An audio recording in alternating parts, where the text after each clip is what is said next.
하나님 아버지, 우리가 주의 말씀을 잘 배우고 익혀서 알게 해 주옵소서. 예수님의 이름으로 기도합니다. 아멘. 자, 오늘은 우리가 신약성경 구체적으로 좀 들어가 보려고 합니다. 자, 우리 사도행전을 좀 같이 살펴보도록 할게요. 사도행전 1장부터 이제 15장까지의 우리 바울의 선교 여행까지의 우리 여정을 좀 보겠습니다.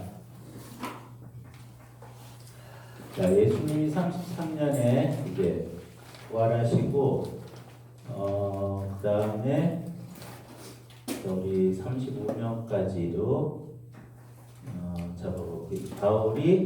바울의 회심 35년으로 33년 예수님의 십자가에 달리신 그 기간도, 그럼 33년부터 35년까지의 이 기간에 대해서 사도행전은 몇 장에서 나와 있냐면, 바울의 회심이 사도행전 몇 장에 기록이 되어 있냐면은 9장에 기록이 되어 있어요. 그죠?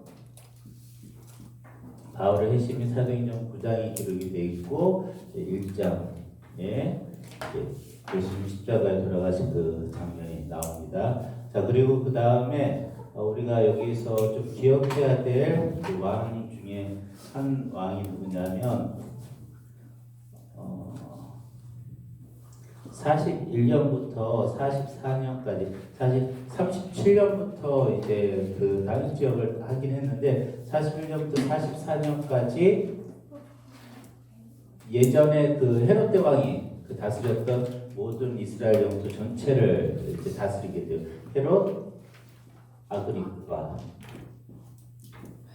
자, 헤롯 가문의 그 가계분이 기억이 나세요? 헤롯, 그 다음에 그 밑으로 이제 아들들 헤롯 아킬라우스, 헤롯 안티파스, 헤롯 필립, 그 세 명이 땅 세계 분배를 받죠. 그 다음에 34년에 헤롯 빌립이, 여기 보면 그 기록을 해놨는데, 34년에 헤롯 빌립이 제일 먼저 이제 죽고, 그 갈릴리 동쪽의 이 지역을 이제 이렇게 있으면 여기가 헤롯 빌립 영지죠. 그 다음에 여기하고 여기가 헤롯 안티파스 영지였고, 이쪽이 헤롯 아킬라우스 영지였어요. 근데 헤롯 아킬라우스는 일찌감치 실각을 해가지고 여기에 이제 총독이 다스린 지역이 돼요. 그래서 여기를 헤롯 빌립이 34년까지 통치를 해요. 그래서 그 다음에 그 34년 후에 37년부터 헤롯 아그리파가 첫 번째 요 지역을 이제 37년에 헤롯 아그리파가 받아요. 그 다음에 39년에 헤롯 안티파스가 이제 또 죽고, 그러자 39년에 요 지역을 헤롯 아그리파가 받아요. 헤롯 대왕이 손자. 그 다음에 이제 41년에 여기 유대와 사마리아 지역까지 헤롯 그 아그리파한테 다 넘어가게 돼요.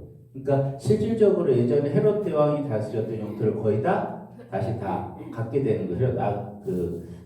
헤롯 아그리파가 다시 다 받아서 44년까지 이제 통치를 44년에 이제 죽게 돼요.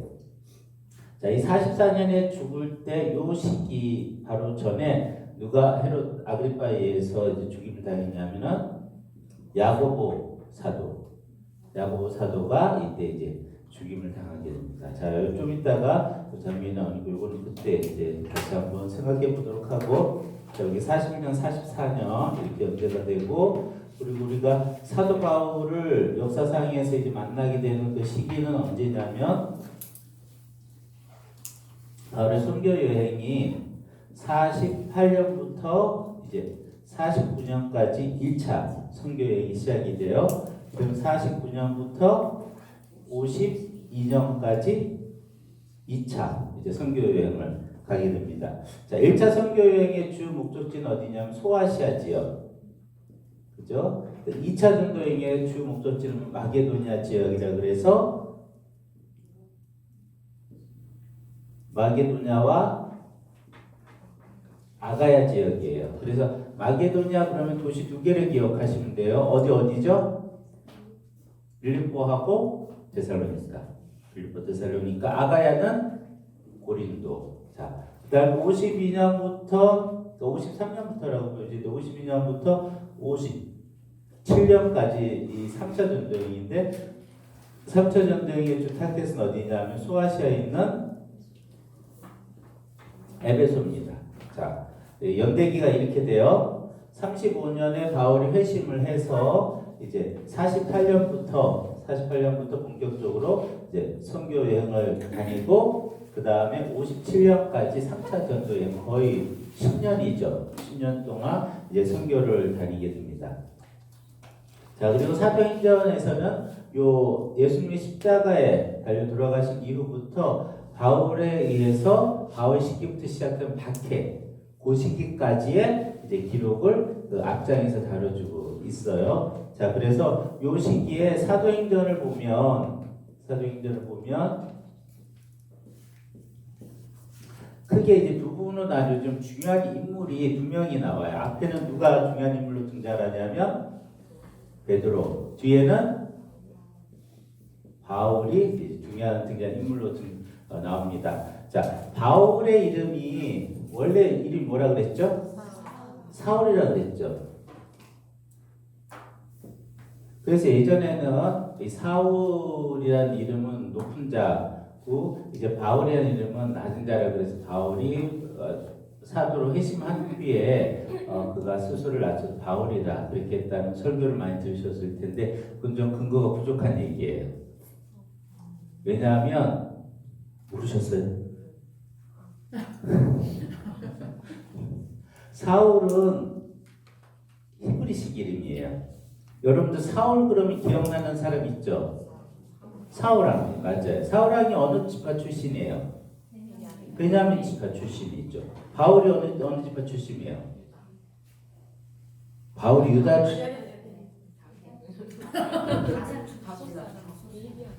바울이 베냐민 지파 출신이에요.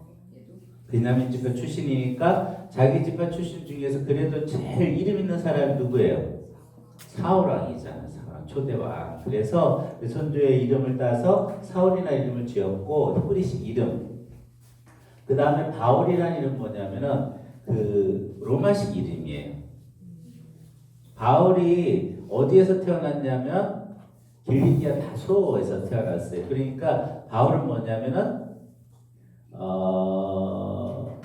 2세대가 그 저기 유대인인데 외지에서 태어난 그 같은 사람이니까 바울은 두 가지 정체성을 가지고 있는 거예요.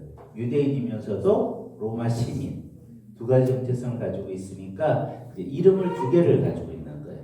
히브리식 이름하고 로마식 이름. 그런데 로마식 이름을 이제 바울이라고 하는데 바울이 어디로 전도를 했냐면은 로마 지역에 그 이방인들에게 전도를 했잖아요. 그러니까 어떤 이름이 좋겠어요? 어려운 히브리식 이름보다 쉬운 로마식 이름을 사용하는 게 더 훨씬 낫죠. 그래서 바울이라는 이름을 그때부터 이제 사용을 한 거예요. 그래서 바울이 이제 전도여행을 다니면 사역을 시작할 때는 바울이라는 이름을 사용을 합니다. 자, 그래서 바울 이름 두 개를 이제 사용을 하는 거예요. 자, 그래서 사도행전에 보면 앞부분하고 뒷부분이 베드로와 바울의 이제 두 대표적인 인물로 이제 바뀌게 돼요. 자, 이거는 누가 더 크다 작다 그런 개념이 아니에요. 이건 누가 더 작다 크다 개념이 아니라 사도행전 1장에 보면 예수님이 뭐라 그랬냐면 너희가 이제 예루살렘에서 뭘 기다리라겠죠? 성령을 기다리라겠죠. 성령을 받으면 너희가 권능을 받고 예루살렘과 온 유대와 사마리아와 땅 끝까지 이르러 내 증인이 되리라. 사도행전 이와 같은 구도를 따라서 이제 많이 움직여요. 처음에 어디라 그랬어요? 예루살렘. 그래서 사도행전 1장부터 이렇게 쭉 보면 초기에 보면 예루살렘에서 일어났던 사건들이 계속 이제 기록이 되어 있어요. 그죠? 예루살렘에서 어떻게 교회가 이제 성장을 하고 교회가 출발했는지 예루살렘에 대한 그 기록이 나오고 그 다음에는 누구에 대한 기록이 나오는 걸 볼 수 있냐면 여러분들 집사 여러분들 7집사 중에 기억나는 집사들 아마 2명이 있을 거예요. 누구죠? 스테반하고 스테반은 저희 그 남전대 이름이기도 하니까 잘 기억이 나죠. 스테반하고 빌립이에요. 근데 그 스테반은 순교를 해서 유명하고 빌립은 사마리아 전도로 유명해요. 사마리아 전도. 그래서 스테반을 빌립을 통해서 시작된 사마리아에 대한 전도가 그 다음 장면에 등장을 합니다. 등장을 해요.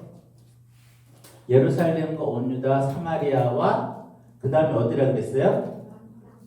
딱 끝이라 그랬죠. 자, 그래서 그 다음에는 어디로 넘어가게 되면 딱 끝으로 넘어가게 돼요. 그럼 딱 끝까지 가는데 그 바톤은 누가 이어받게 되죠? 베드로가 바울이 이어받게 되는 거예요. 바울이. 그래서 사도행전은 마지막에 어디서 끝나요? 로마에서 끝나죠. 로마에서 끝나고 바울이 로마에서 열심히 복음 전하는 장면에서 딱 이제 끝을 맺고 있어요. 그리고 그 다음에 거기에서 이제 복음이 다 전파됐다 그런 게 아니라 복음이 이제 계속 전파되고 있다고 보여주고 있는 거예요. 그러니까 이게 뭐냐면 열리결말이라고 이야기를 하거든요. 사도행전이 끝이 안 났어요. 끝이 안 옆에 이렇게 뒤에를 딱 열어놓고 그럼 열어놓은 상태에서 어떻게 된다는 거예요? 이제 복음이 로마를 통해서 이제 어디로? 딱 끝으로 쭉 가는 장면을 보여주고 있는 거예요. 그래서 온누리 교회에서 이제 모토로 사용하는 게 온누리 교회 다 아시죠? 그죠? 거기서 사용하는 게 우리는 사도행전을 계속 기록을 한다 그래서 사도행전 몇 장을 쓴다 그래요? 어떤 분은 사도행전 29장이라 그러니까 막 찾아봐요. 사도행전 29장이 없는데요. 29장은 없어요. 의미상 우리는 이제 사도행전 29장을 쓴다. 그래서 이제 온누리 교회가 복음 전한다 그래서 사도행전 29장. 사실은 그 개념상 맞는 거예요. 사도행전은 그 다음 열어놨기 때문에 우리가 사도행전의 29장을 계속 쓰고 있는 사람들이에요. 그래서 이 사도행전의 구조가 이렇게 흘러가고 있어요. 그래서 사도행전이 기록된 것들, 이 구조를 가지고 보면 이래서 이렇구나라는 걸 볼 수가 있어요. 전반기에는 베드로가 등장하는 건 뭐냐면 복음의 전파 지역이 예루살렘과 유대와 사마리아니까 거기에서 중점적으로 사역을 한 사람은 누구냐면 사도들이에요. 특히 사도들의 대표격이라 할 수 있는 베드로가 계속적으로 이제 등장을 합니다. 그리고 베드로는 예수님을 만나니까 살면서 아무래도 이 갈릴리 지역을 이 이스라엘 땅을 벗어난 적 별로 없었던 것 같아요. 별로 벗어난 적이 없었던 사람 같으니까 이제 하나님이 사람을 쓸 때 그 사람의 교육과 그 사람의 기질과 그 사람의 성격을 다 사용해서 쓰세요. 그렇기 때문에 더 좋은 기질도 없고 더 나쁜 기질도 없어요. 보통 사람들이 보면 내향적인 기질하고 외향적인 기질을 이야기할 때 좀 외향적인 기질을 좀 많이 바라죠. 여러분들도 이제 자녀들이 태어나면은 애가 내향적이야. 저처럼. 제가 맨날 집만 틀어박혀 있어. 어때요? 답답하죠? 요즘 나가가지고 친구들은 놀고 뭐 산에만 뛰어다니고. 근데 이게 좋을까 나쁠까? 옛날에 그 두 쌍둥이 중에 기질이 2개가 있었어요. 이처럼 막 바깥으로 돌아다니면서 와일드하게 남자처럼 막 지내던 사람이 에서 집안에 틀어박혀가지고 새뛰기 하고 이제 요리하고 음식하고 그런 사람이 야곱이에요. 근데 하나님 누구를 선택하셨어요? 야곱을 선택하셨죠. 그러니까 집안에 앉아있는 애들 너무 구박하지 마세요. 하나님의 특별한 은혜가 이 자리한테 있나 보다 그렇게 생각을 하시기를 바래요. 무조건 바깥으로 막 싸들어다닌다고 좋은 게 아니에요. 이게 성향이 지금 현대 이게 성향도 사실은 이제 그 시대상을 반영하는 것 같아요. 시대상을 반영하는 것 같아요. 이 한국은 좋다. 전 세계로 이제 너의 그 범위를 좀 넓혀야 되지 않겠냐. 돌아다니는 거 좋아하긴 하는데 그래서 어떻게 보면 이제 우리가 기질이나 그런 거에 대한 선호도가 있어요. 어떤 거 더 좋아, 어떤 게 더 나빠, 어떤 거 하면 더 많이 해. 제가 보니까 그렇지 않아요. 내향적인 사람은 내향적인 사람들을 가지고 있는 장점이 있어요. 외향적인 사람은 다 잘할 것 같은데 구멍도 많고 엉뚱한 짓거리 하는 것도 많아요. 그래서 그 외향적인 사람이 가지고 있는 장점이 있는 반면에 또 단점이 있어요. 교회에서 보면 외향적인 사람 보면 일을 막 만들어내. 근데 뒤처리가 안 돼. 다 이제 구멍 나가지고 내향적인 다 뒤처리해. 그러니까 보면은 외향적인 사람 일을 다 한 것 같은데 사실은 그 다 일을 만들고 다니는 거예요. 그래서 뒤에서 이제 다 뒤처리하는 게 필요한데 어쨌든 그래서 성향이 다 달라요. 성향이 달라서 다른 데로 이제 쓰임을 받는 거예요. 사도행전에 그 뚜렷하게 딱 드러나요. 베드로하고 바울. 그리고 또 여기 한 명 더 이제 처음 가게 되면 바나바 같은 경우도 아주 성향이 달라요. 바울 같은 경우는 좀 외향적인 막 진취적인 성향이 있다면 바나바 같은 경우는 인내하고 참고 내성적이면서 이제 말없이 자기 일을 아주 열심히 잘하는 그런 스타일 같기도 해요. 그래서 바울이 얘는 안 돼. 그리고 버린 애가 있었어. 버린 그 사람이 있었어요. 버렸다라기보다는 더 이상 같이 생각을 안 할 거예요. 버렸던 그 사람인데 마가라는 사람을 바울은 이제 한번 선교여행 갔다가 도대체 힘들어서 이 마가는 여기 또 마가가 있는데 바나바의 조카예요. 이 마가는 어떻게 보면 이렇게 표현할지는 좀 모르겠지만 재벌 2세예요. 금수저로 태어난 사람이 마가는. 왜냐하면 그 어머니가 마리아라고 나오잖아요. 이 어머니가 마리아인데 이 어머니가 가지고 있는 집이 엄청 커서 거기에 초대교회가 모였단 말이죠. 처음 120명이 모이는. 혹시 여러분들 집에 몇 명 들어가면 꽉 찹니까? 120명 들어갈 수 있어요?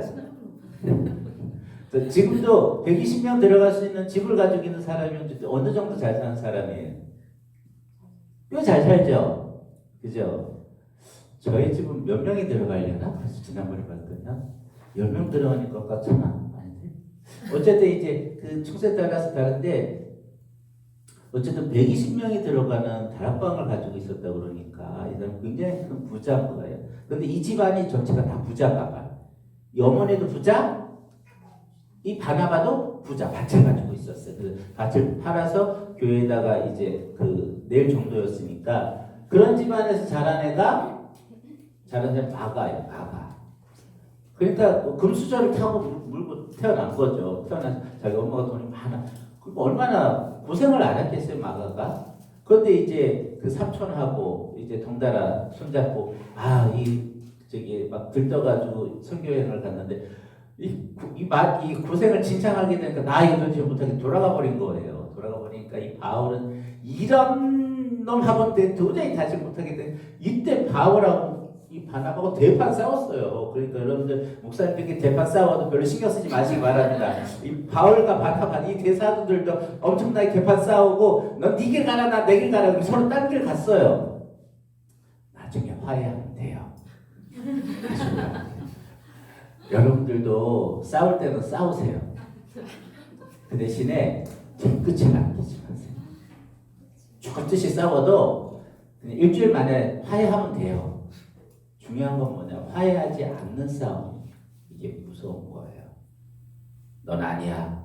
내 인명사전에 넌 지워버려서 이렇게 지워버리고 그게 아니라 네가 그렇게 마음에 안 들어도 너를 내가 어떻게 내 후적에서 파내겠냐? 예수 그리스도 후적에서 못 파내잖아요, 우리가. 그럼 불가능하고 우리의 의지로 되는 게 아니에요. 그래서 하나님 붙여놓은 걸 우리 스스로 끊을 수가 없어요. 그러니까 싸우더라도 나중에 화해하면 돼. 시간이 걸려도 괜찮아. 화해하면 되니까 그 대신에 적으로만 생각하지 않으면 돼요. 내 자녀가 아니라고만, 내 형제가 아니라고만 생각 안 하면 돼요. 자, 어쨌든 바울과 바나바가 이렇게 한번 대판 싸웠단 말이에요. 그리고 마가를 바울은 이렇게 해서 지워버렸어요. 근데 이 바나바는 자기 조카이기도 하고 바나바 성향 자체가 그래요. 바나바가 품어주는 성향이 있어요. 그래서 바나바가 아니다. 마가를 들고 가야 되겠다. 그리고 마간에 붙들었어요. 그리고 그 다음에 뭐라고 다녔는지 알 수가 없어요. 왜? 바울만 기록이 나와 있으니까 뭐라고 다녔는지 알 수가 없는데 나중에 이 바울이 자기가 이제 죽기 바로 일보 직전에 쓴 편지가 디모데 후서거든요. 그 디모데 후서에 뭐라고 하니 마간 유익하니까 좀 데리고 와라. 걔가 청산한 건 마가가 바뀐 건 누구 때문에 바뀌었겠어요? 바울 따라다녔다가는 마가는 만신창이가 됐을 거예요. 근데 바나바가 어르고 다루고 이렇게 해가지고 붙들어낸 거예요. 근데 사실 바울이 이제 복음의 전면에 들어서게 된 것도 누구 때문이냐면 바나바 때문이에요. 바울이 예수님을 만나고 35년에 회심한 후에 여기 48년 바로 직전에 어디서 바울이 등장하냐면 안디옥에 바울이 등장을 해요. 그 수리 안디옥에 등장, 안디옥에서 1년 정도를 사역을 한단 말이에요. 그리고 이제 요 시기쯤에 바울이 예루살렘으로 내려가요. 예루살렘 기근이 났을 때 기근 헌금을 가지고 내려간단 말이에요. 자, 요 시점부터 바울이 등장을 해요. 그러니까 48년, 47년, 46년 요 시점부터 등장해요. 그러니까 35년부터 거의 한 10년 이상을 바울은 그 사람들이 잘 몰라요. 그냥 사람들이 전해 듣기로 어떤 사람이라고 전해 들었냐면 우리를 엄청나게 핍박했던 사람이 갑자기 회심해가지고 복음을 전한다. 그렇게 열심히 전한다. 그런 것을 교회가 들었을 뿐이지 바울이 어떤 사람인지 잘 몰랐단 말이에요. 몰랐는데 이제 요 사이에 그럼 도대체 바울은 뭐 하고 있었느냐? 아무래도 이제 추정하기로는 어제 바울이 고향이 그 길리기아 다소 지역이잖아요. 그쪽에서 바울이 놀진 않았을 거다. 그래서 그쪽에서 이제 복음 전하면서 사역을 하지 않았을까? 아니면 또 다른 지역 얘기하는 분들도 있는데 어쨌든 그 바울이 그와 같이 그렇지만 전면에 등장하지는 않았단 말이에요. 근데 그 길리기아 다소에 있던 바울을 안디옥으로 데리고 온 사람이 누구냐면 바나바예요. 바나바가 데리고 왔어요. 이 바울의 이 장점과 강점을 알고 있었던 거예요. 바울은 굉장히 이제 지성적인 사람이면서 열정적인 사람이었고, 그리고 또한 이제 이 사역을 하기에 적합한 사람이었던 거예요. 이 바울이 우리가 바울을 하나님이 사용하신 그 목적이 그 방법을 어떤 건가 딱 보면 바울은 예수님을 만나기 전에도 하나님에 대해서 굉장히 열심히 있는 사람이었어요. 녹화 멈췄어요?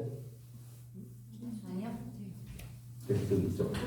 자, 그 바울은 계속 굉장히 열심히였던 거예요. 그러니까 하나님을 사랑하고 하나님에 대한 헌신이 굉장히 뛰어났던 사람인데 바울은 뭘 몰랐던 거냐면 예수 그리스도를 하나님이 보내셔서 우리의 구원을 위해서 이 유대인들이 상상하지 못했던 새로운 일을 행하셨다는 걸 몰랐던 거예요. 그러다가 하나님 계시를 알고는 바울이 거기로 뛰어든 거예요. 그러니까 바울은 하나님을 향해서 항상 열심히 뛰어다닌 사람이었는데 처음에는 방향이 잘못됐던 거예요. 그런데 예수님 만난 방향을 바로 잡아서 뛰어간 사람이에요. 그래서 사실 이게 잘 보면 삶 자체에 대한 에너지와 그 힘이 없으면 뭔가 일을 시키는 게 참 어려워요. 성실하지 못하면, 부지런하지 못하면 이 하나님의 일도 그렇게 해요. 성실하게 하질 않아요. 이게 자기가 그래서 사람이 가져야 될 그 이제 성품 중에 기질이나 그런 것은 다른 부분이 있겠지만 이 성실함은 어떤 사람인지 가지고 있어야 될 굉장히 중요한 성실하고 부지런하고 근면한 것은 사람들이 우리가 가져야 될 굉장히 중요한 이제 어떤 속성 같아요. 자기 자신의 기질을 떠나서 열심히 살아야 된다는 거죠. 열심히 자기 자신의 삶 열심히 산다는 건 뭐냐면은 자기 자신의 생명은 원래 막 뛰잖아요. 생명은 가만히 있지 않지. 죽은 사람과 생명 있는 사람이 큰 차이점 뭐냐? 죽은 사람은 안 움직인다는 것이고 살아있는 사람은 움직인다는 거예요. 움직인다는. 이게 하나님이 만드신 생명의 본질 같아요. 움직여요. 가만히 있지 않고 무엇인가를 계속하고 그리고 이제 새로운 것을 자꾸 창조해내고 뭔가 이제 움직이는 게 이 생명의 특성이에요. 생명의 특성. 그런데 이것이 없는 사람은 어떻게 그 다음에 하기가 참 어려워요. 그래서 여러분들은 성실한 사람이 되시길 바래요. 목사님 저는 좀 내성적인데 내성적인 것하고 성실한 것하고 반대되는 게 아니에요. 똑같은 거예요. 내성적인 사람 내성적인 대로 보이지 않는 곳에서 열심히 발전하면서 성실한 거고 외성적인 사람은 막 드러내기 막 시끄럽게 해서 성실한 거고 어쨌든 성실해야 돼요. 여러분들. 그래서 여러분들의 삶에 하나님이 주신 그 시간들을 게으르게 버리지 말아야 돼요. 하나님 우리에게 주신 것. 그런데 이 우리가 가지고 있는 이 성실함이라는 것이 작년이 돼가지고 이제 아예 죽는 경우가 있어요. 보니까 그게 어느 시기에 이제 많이 죽냐면 어렸을 때 양육을 제대로 받지 못하면 사랑을 충분하게 받지 못하면 하나님이 주신 생명력 자체가 죽을 수도 있는 것 같아요. 살아가는 삶에 대한 어떤 것과 같은 기대감을 갖지 않는 거죠. 기대감을 갖지 않고 아이는 생명이어서 막 뛰어다니잖아요. 근데 그걸 막 상처를 줘가 애들 다 죽여버렸어. 그러니까 애들이 살아가면서 삶에 어떤 소망이 없는 거예요. 그냥 뭐 해야 되겠다, 뭐 해야 되겠다. 또 그 소망이 없이 그냥 자기 자신의 삶을 벌어버리고 쾌락에 자신의 삶을 낭비해버리고 그러면서 자기 자신의 삶을 그냥 쓸모없는 것을 다 투자하는 그런 것 같아요. 어쨌든 하나님이 주신 생명력을 가지고 열심히 살아야 돼요. 최선을 다해서 성실하게. 그건 뭐냐? 이거를 해가지고 어떤 짐으로 성실할 게 아니라 원래 우리가 안에 생명이 있어서 생명은 가만히 있질 않아요. 이게 원래. 그래서 그걸 막 드러내는 거예요. 바울도 사실 그와 같은 생명과 그런 것들이 있었던 아주 성실했던 사람이고 바울이 예수님을 알기 이전에는 그냥 놀았다. 이 사람이 열심히 살았어요. 바리새인으로 율법을 지키기 위해서 하나님을 위해서 자기가 할 수 있는 최선을 다하면서 살았어요. 그런데 이 사람이 예수님을 만난 다음에 삶의 턴이 이제 바뀐 거죠. 바뀐 거예요. 자, 그래서 이제 바울도 이제 바로 이런 사람이었어요. 열심히 살던 사람이었는데 어쨌든 이 바울을 복음의 전면에 나오게 한 사람이 바나바예요. 바나바.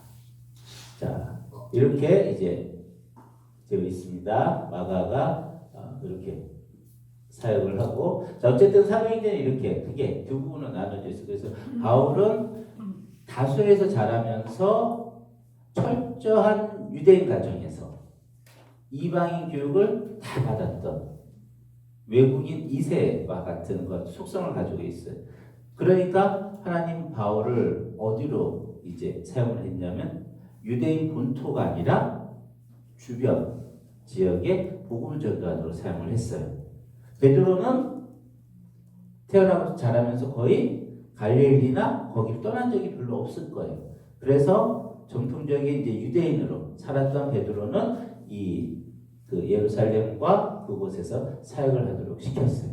우리가 다 따로 자기에게 맞는 기질대로 이제 하나님이 사역을 시키는 거예요. 그래서 사역이 이렇게 두 개가 나눠진 거예요. 나눠져서 처음 이 구도를 따라서 사마리아 지역까지는 누가 계속 등장을 하냐면은 베드로가 등장을 해요. 베드로가 등장을 하고 복음이 이제 이 이스라엘을 떠나서 지중해 전체로 나갈 때는 바울이 등장을 합니다. 바울이 등장해서 이제 복음을 전해요. 자, 이렇게 사도행전이 이제 크게 두 가지로 두 부분으로 나눠져서 이제 보시면 돼요. 그래서 사도행전 이렇게 흘러가고 있구나. 그래서 요 복음이 이렇게 전파되는 것을 보여주기 위해서 그 지역을 이제 드러내주는 겁니다. 자, 우리 사도행전을 보면서 그 사이에 있었던 그 사건들이 어떤 것인지 좀 한번 좀 살펴보면서 한번 정리를 해보도록 할까요? 자, 사도행전을 보면 1장에 보면 예수님께서 그 사도들에게 기다리라고 했죠. 자, 여기 보면 아직도 이 사도들은 하나님의 그 시간 경륜의 계획에 대해서 정확하게 이제 알지 못하고 있다는 듯한 느낌이 들어요. 1장 6절을 한번 보시면 예수님이 이제 그 아버지께서 약속하신 것을 기다리라고 했잖아요. 기다리라 그러니까 그들이 대뜸 질문하는 게 뭐냐면 6절에 보면 주께서 이스라엘 나라를 회복하심이 이때니까. 요 질문은 보면 언제 했던 질문이기도 하냐면 예수님이 마지막에 죽으실 때 화요일 날 가르치고 그 다음에 이제 저녁이 되어서 이제 그 사역을 마치고 그 감람산에 갔을 때 예루살렘 성전을 바라보면서 성전이 파괴된다 그랬죠. 그죠? 그렇게 됐을 때 이 제자들이 던졌던 질문이 뭐냐? 언제입니까? 언제 이런 일이 일어납니까? 그 일이 일어날 때 무슨 징조가 있겠습니까? 그러니까 제자들의 관심은 계속 어디에 초점이 맞춰져 있냐면 언제입니까? 거기에 초점이 맞춰져 있는 거예요. 종말의 때에 대해서. 근데 지금도 여기도 보니까 예수님께서 성령을 기다리라. 그랬더니 질문 이스라엘 나라를 회복하심이 이때니까. 그 이제 질문을 또 하고 있는 언제가 항상 궁금하죠. 여러분들도 언제가 궁금하죠? 몰라요. 알려고도 하지 마세요. 그래서 예수님이 그 다음 뭐라 그랬냐면 그때도 비슷한 말을 하셨어요. 때와 시기는 누구에게? 아버지께서 자기의 권한에 두셨으니 너희가 알 바가 아니다. 때를 알려고 뭐 신경을 쓰거나 애를 쓰거나 그렇게 하지 말아요. 여러분 요한계시록 막 뒤져가면서 주님이 언제 오실까 혹시 계산하고 계신 분 계세요? 요한계시록 근처도 안 가죠? 자, 하지 마세요. 몰라요. 주님의 뜻에 담겨져 있으니까. 자, 그래서 예수님 뭐라 그랬냐면 오직 성령이 너희에게 임하시면 이 이야기를 한 거예요. 자, 그래서 그 다음에 이제 일어났던 장면이 그래서 이스라엘 이 12사도들이 열심히 기도를 하기 위해서 모였어요. 마가의 다락방에 모여서 120명이 기도를 했어요. 자, 그럼 이들이 기도를 할 때 며칠 기도했을까요?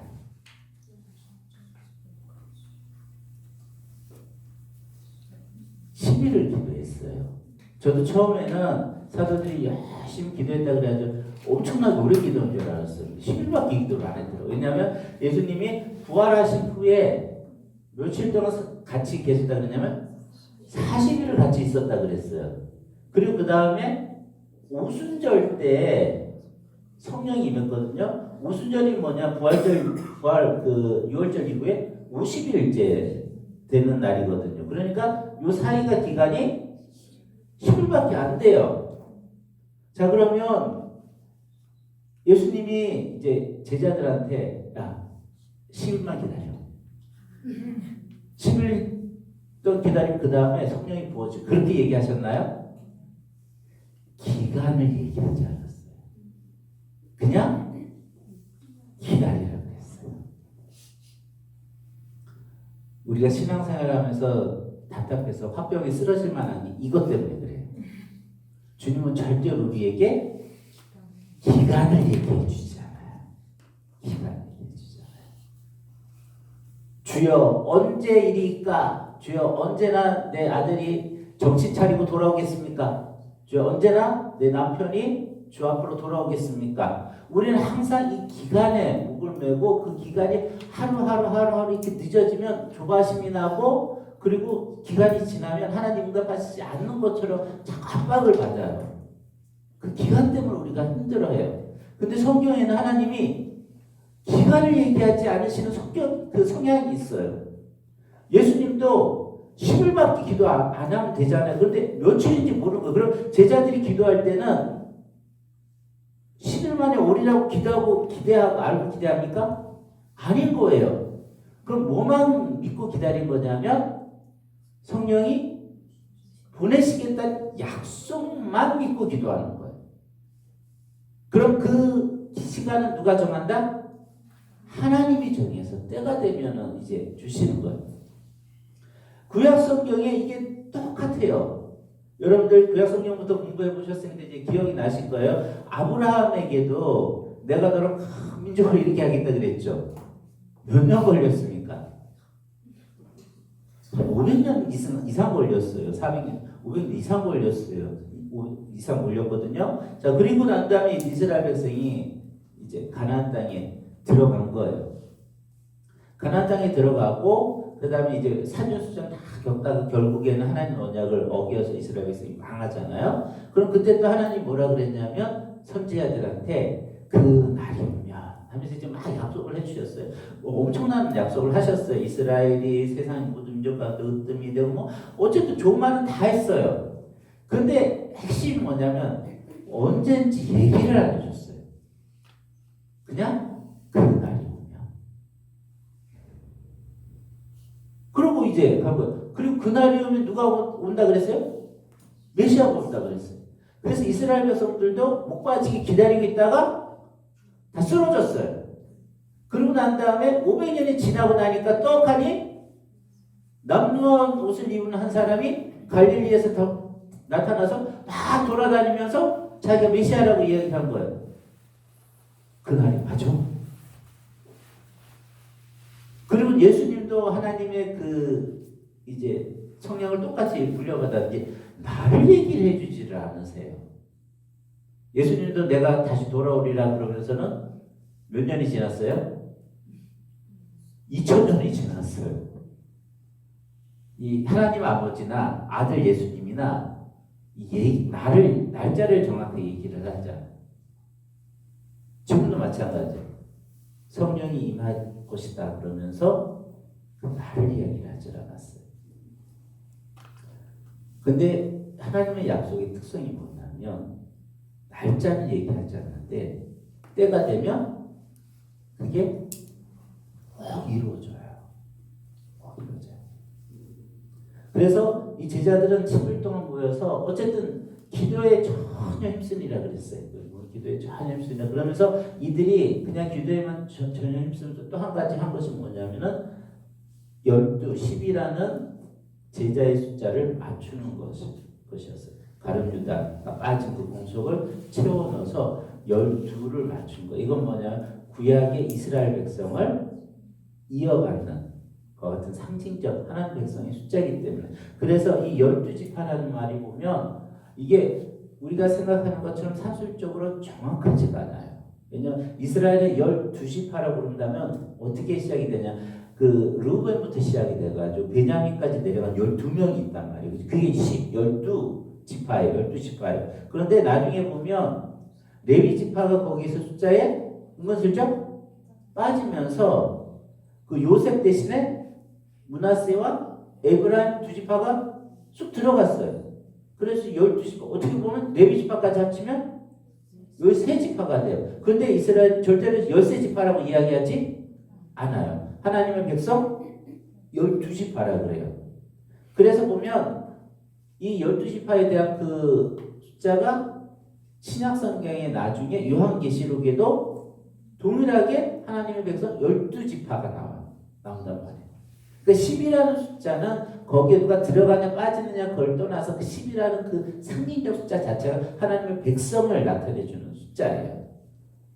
그래서 그 하나님의 백성의 이스라엘의 12지파의 조상들이 있었던 것처럼 예수님께서 새롭게 세우시는 가족, 새롭게 세우시는 하나님의 백성의 대표적으로 그 처음 시작하는 사람이 12사도란 말이에요. 그래서 예수님 12사도를 선택을 한 거예요. 근데 한 명이 빠져버린 거예요. 그래서 그 자리를 채운 거예요. 그 마띠아라는 사람을 채워넣었어요. 마띠아. 여기에다가 누구를 채워넣는 마띠아를 채워넣는데 사도행전에 이 이후로 마띠아라는 이름이 등장을 하질 않아요. 이 이후로 등장을 하질 않아요. 자 어쨌든 10이라는 숫자를 이렇게 맞춰서 예수님의 이제 이걸 준비를 했어요. 그러니까 지금 이 사도들이 예수님이 약속하신 대로 성령을 기다리면서 기도를 하면서 기다렸고 그리고 그 가운데 자기 자신들이 해야 될 것과 같은 이제 한 명의 벌석된 자리를 채우면서 10이라는 숫자를 맞춰서 기다리는 그 사역을 이들이 한 거예요. 그러면서 이들에게 오순절 때 이제 성령이 임하게 돼요. 오순절 때 성령이 임하게 돼요. 그래서 이 오순절 때 성령이 임한 것을 우리가 교회의 출발점으로 그렇게 봅니다. 예수님께서 계속적으로 성령이 임해야지만 너희가 교회를 시작한다라고 그렇게 이야기를 해요. 자, 그래서 요거는 조금은 이제 저도 좀 더 정리를 해야 될 필요가 있는 신학적인 부분이긴 한데, 제가 봤을 때 이제 성령의 임하심으로 인한 어떤 것과 같은 이제 은혜가 우리들한테 제가 보니까 반드시 있어야 돼요. 그래서 이거를 감리교 쪽에서는 비슷하게 어떻게 얘기를 하냐면, 다시 한번 제2의 회심은 아닌데 비슷하게 이제 이야기를 해요. 어떤 경험을 이야기를 하는 거냐면, 일단 여러분들이 어떻게 하면 구원을 받습니까? 예? 그렇죠. 주 예수를 믿으라.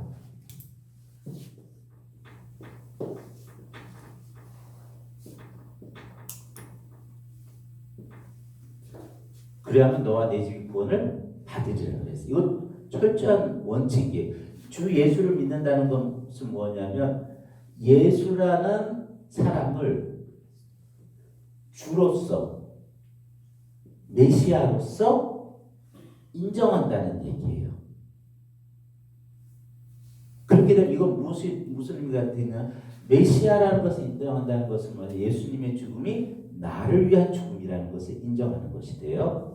예수를 주라고 인정하는 것은 뭐냐면, 예수가 나의 주인이요 창조주로서 내가 그분께 복종해야 된다는 것을 인정하는 거예요. 그래서 그 하나님이 나를 위해서 이 땅에 메시아로 오셔서 예수라는 역사적인 실체로, 인간으로 살다가 갔다는 그 사실을 받아들이면 우리에게 무엇이 임한다 그랬냐? 구원이 임한다 그랬어요. 구원이 임한다는 것은 무엇을 이야기하냐면, 하나님과 우리가 다시 관계가 맺어지는 거예요. 그래서 하나님이 나의 아버지가 되고 내가 하나님의 자녀가 되는 거예요. 그러면 우리가 하나님의 자녀가 됐기 때문에 아버지의 풍성함이 나에게 다 이어지는 거예요. 상속을 받게 되고 아버지의 생명이 나에게 전수가 되는 거예요. 그래서 우리의 구원은 철저하게 무엇에 근거되어 있는 거냐면, 내가 예수를 믿으면 내 자신 스스로가 뭐 능력이 있고 뭐 권세가 있어서 뭐가 되는 게 아니라, 우리의 구원의 핵심은 뭐냐면 하나님하고 우리가 관계가 개선이 되는 거예요.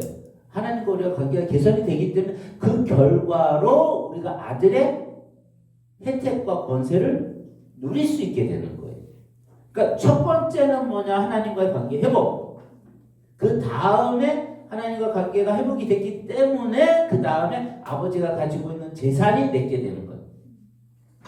그런데 우리는 이 관계를 거꾸로 생각해가지고, 아버지하고의 관계는 잘 회복이 되지 않았는데 아버지가 가지고 있는 재산만 누리려는 그런 마음이 우리에게 있어요. 이제 그러니까 자꾸 문제가 생기는 거예요. 자, 이렇게 해서 하나님과 우리가 이제 관계가 회복되는 이와 같은 것이 있어요.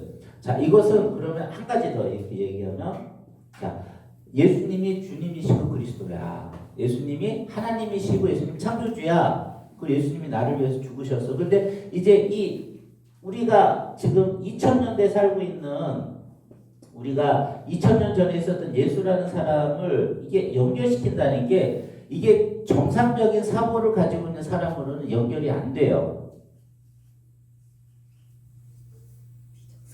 여러분들 뭐라고요?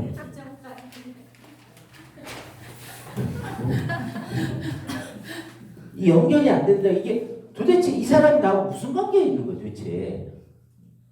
인종도 달라, 연대기념 것도 달라, 다 달라요. 근데 이게 도대체 나와 도대체 무슨 관계가 있다는 거예요? 자, 그렇다면 이것을 우리가 믿는다 그랬을 때 어쨌든 믿었어요. 그런데 기이하게 믿었어요. 그러니까 여기 있는 분들은 다 기이한 분들이에요. 아주 세상 사람들이 봤을 때는 신묘한 사람들이에요. 미쳤나 보다. 아니, 예수가 지한테 뭘 해줬다고. 예수를 믿으면 밥이 나와, 떡이 나와. 밥을 달고 떡이 나오는 게 아니라 밥과 떡을 자꾸 교회에다 갖다 바쳐. 그런 것도 기쁘대. 그러니 제정신이 아니죠. 이게 도대체 무슨 현상이야 이게. 자, 근데 어쨌든 우리가 믿었어요. 자, 믿었는데 여기에 이제 무슨 요소가 있냐면, 어쨌든 믿음 자체도 굉장히 놀라운 일이에요. 굉장히 놀라운 일인데 일단 이 믿음이라는 요소가 이제 보니까 두 가지 요소로 나타나요. 믿지 않던 사람이 믿는 거하고 태생적으로 믿었던 사람이 믿는 거하고 이게 좀 차이가 있어요. 뭐냐면 어렸을 때부터 가정에서 태어나서 자랐던 사람들이 믿는 거하고 전혀 이건 아니야, 이건 거짓말이야, 완강히 반대하던 사람이 믿는 거하고는 이게 그 넘어야 될 턱이나 그게 달라서 믿음 이후에 자기 자신의 이 상태가 달라요. 근데 제가 볼 때는 이쪽은 오히려 더 나아요. 상태가 더 나아요. 근데 이쪽은 상태가 심각해요. 이게 왜 그러냐면 이게 왜 상태가 심각하냐면 이쪽은 얘기를 해보면 답답해서 죽을 것 같아요. 믿는데요. 근데 자꾸 물어보면 글쎄요. 근데 잘 안 믿어줘요. 그런 얘기를 하고 있어요. 그럼 안 믿냐? 그런데 그러게 믿어요. 그런데 그렇다고 또 교회를 안 가. 교회도 열심히 나와요. 분명히 믿기는 믿는데 자꾸 물어보면 정확하게 대답을 못해요. 대답을 못해요. 그렇다고 믿음에 벗어난 것도 아니에요. 그래서 지금도 그런지 모르겠는데 얼마 전에 이런 사람을 대상으로 이단들이 많이 유혹을 했어요. 그래서 물어보는 게 너 구원 받았냐? 구원 받았다고. 너 그럼 언제 예수님 만났냐? 생각해보니까 만난 적이 없는 것 같아요. 며칠 그 사람 얘기했어요. 나는 2018년 12월 31일 날 주님이 오셔서 막 그렇게 얘기를 하는데 자기는 이렇게 날짜를 따져보니까 날짜가 없어요. 예수님 만난 날이 없어요. 그럼 넌 안 만난 거야. 그럼 우리한테 와서 배워야 돼. 이제 이렇게 가면 여기 계신 분들 중에 예수님 만난 날짜 이야기 해보라 그러면 아마 대답 못 하실 분들이 많을 거예요. 어쨌든 이제 그렇게 돼. 이게 문제라니까. 이제 믿는지 안 믿는지 이게 불명확한 거야. 이게 색깔이 불명확해. 이제 믿음을 가졌을 때. 근데 이 사람은 왜냐하면 색깔이 분명할 수밖에 없어요. 왜? 안 믿었었으니까. 미친 소리라고 생각하고 있었는데 어느 순간인가 나도 미쳤나 봐. 믿어지는 거예요. 그렇게 되니까 이게 믿지 않을 때 믿을 때가 너무 다르니까 이게 헷갈리지 않는 거예요. 나는 분명하게 믿어요. 확실하게 믿어요. 근데 이쪽에 이제 이와 같은 일이 발생을 했을 때 이 상황 속에서 이제 계속 하게 되면 어떤 상태가 이제 되게 되는 거냐면 이 명제는 내가 인정을 해요. 왜? 어렸을 때부터 죽도록 배웠으니까. 이건 하나의 가장 기본적인 명제처럼 받아들이고 이거를 거부하지는 못해요. 근데 이게 마음과 문제를 받아들여지지도 않아. 받아들이지 않는다는 거는 이게 감격으로 다가오지 않아요. 예수님이 나를 위해서 죽었다는 사실이 그냥 죽었어요. 믿냐? 믿어요. 근데 감정이 없어요. 그냥 죽은 거예요. 너 죄인이냐? 죄인 맞아요. 그리고 끝이에요. 이게 뭐냐면 단지 명제로만 자기 자신에게 남아있는 거예요. 명제로만 자기 자신에게 남아있어요. 이 상태에 있는 사람은 심각하게 자기 자신의 구원에 대해서 고민을 해야 돼요. 그건 뭐냐면 그 사람이 구원을 받지 않았다는 것을 전제하고 고민하는 것이 아니라 어쩌면 자기 안에 있는 그것을 실행시켜야 돼요. 믿음이 작동되도록 실행시켜야 돼요. 이런 상태에 있는 사람은 뭐냐면 분명히 고백해요. 그렇다면 저는 생각합니다. 그 고백은 분명히 그 사람 구원을 이끌어가는 고백이라고 저는 믿어요. 그런데 그게 힘이 없다니까요. 그 고백이 아무런 능력을 발휘하지 못한데 그냥 제가 고백하는 것 뿐이에요. 고백하고 이것이 자기 자신의 삶 가운데 아무런 영향력을 못 미쳐요. 하나님이 분명히 온 땅에 창조주고 나를 아들까지 보내면 끔찍하게 사랑한다 그러면 그 사랑이 얼마나 크겠어요. 그 사랑을 내가 받고 있는데 내가 맨날 외로운 거예요. 내가 맨날 허무하고 내가 뭔가 빠져있는 것 같고 내 등 뒤에 온 세상의 창조주가 버티고 있는데 내 통장의 잔고가 조금이라도 떨어지면 마음이 불안한 거예요. 너 어떻게 살지? 어떻게 살지? 우리가 이걸 너무 자연스럽게 생각하는데 이거 아주 비정상적인 거예요. 만약에 하나님을 안 믿는다면 그 정상이에요. 하나님이 없다고 생각한다면 이게 정상인데 하나님이 계시다고 이야기하면서 그 반응을 보이는 건 비정상이에요. 현실이 그렇지 아니에요. 현실이 그런 게 아니라 내가 안 믿기 때문에 나타나는 현상이에요. 그거는 내가 충분하게 그 사실이 안 받아들여지는 거예요. 여러분들 요거를 딱 생각하시면 될 거예요. 갓난아기가 엄마 품에 있으면 밖에서 뭐 난리가 나도 이거 그거 보면서 어떡하죠? 저 걱정하지 않아요. 왜? 엄마 품에 있으니까. 근데 이 갓난아기가 엄마가 아니라 다른 사람 품에 있으면 아무런 일이 일어나지 않아도 얘는 불안한 거예요. 엄마가 자기 자신에게 해주는 것과 같은 본능적으로 느끼고 배웠던 그런 부분들에 대해서 채워지지 않는지 모르는 불안감과 여러 가지 요소가 섞여 있기 때문에 이게 감정이 그렇게 움직이는 거예요. 그렇다면 우리가 이 세상에서 당하는 여러 가지 우리에게 당하는 그 감당할 수 없는 것과 같은 문제들을 하면서 우리가 마음에 보이는 반응은 뭐냐면 내가 어떤 상태에 있는지를 보여주는 거예요. 아, 내가 하나님 신뢰하지 않는구나. 어린아이가 그거를 설명을 해서 그렇게 신뢰하고 신뢰하지 않는 걸 감정으로 조정을 합니까? 아니에요. 신뢰도에 따라서 그냥 자동으로 움직이는 거예요. 엄마라는 그 품에 대해서 내가 신뢰도가 있으면 그냥 걱정 없어요. 그냥 엄마기 때문에 나 엄마 안에 있으니까 엄마가 생명을 걸고라도 날 지킬 거 그런 생각하냐 그런 생각 떠나서 그냥 그 안에 머물러 있는 거예요. 그렇듯이 제가 봤을 때 이 하나님이 성경에서 기록되어진 이 말씀들 하나님이 온 땅을 창조하셨고 예수님이 날 위해 죽으셨고 그분이 온 땅에 주가 되 지금도 다스리고 계시고 성령이 내 안에 내주하고 계시고 성경이 복음의 메시지들이 우리 가슴 속에 온전하게 다 인정이 된다면 우리는 아무것도 걱정할 사람이 없는 사람들이에요. 사실은. 오히려 이러한 우리들에게 만약에 내가 불안해하거나 염려하거나 걱정을 한다면 그거는 현실이 그러니까 그런 게 아니라 내가 아주 비정상적인 상태일 때 그렇게 반응을 하는 거예요. 우리가 이것을 확실하게 알아야 돼요.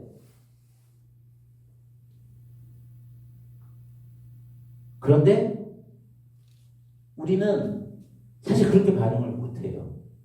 그럼 뭐냐? 일단 첫 번째 우리가 인정을 해야 되는 게 뭐냐면 우리의 믿음이 충분하지 않아요. 우리가 하나님을 믿는다고 그러는데 그 믿음에 구멍이 나 있는 거예요. 문제가 있는 거예요. 내가 하나님을 신뢰한다고 그러지만 하나님에 대한 신뢰가 충분하지 않아요. 사실 안 믿는 거예요. 안 믿겨지는 거죠. 안 믿겨지는 거예요. 주님 나를 사랑한다는 사실도 안 믿겨지는 거예요. 왜? 부모도 나를 그렇게 사랑하는 부모도 나에게 상처 주고 나를 그렇게 했는데 생전 얼굴 한 번 보지 못한 사람이 나를 사랑한다. 그게 많이 느껴집니까? 안 받아들여지죠. 복음이 명제로서만 남아 있으면 힘이 없어요. 힘이 없어요. 그렇다면 이 복음이 명제가 아니라 우리 가운데 실질적으로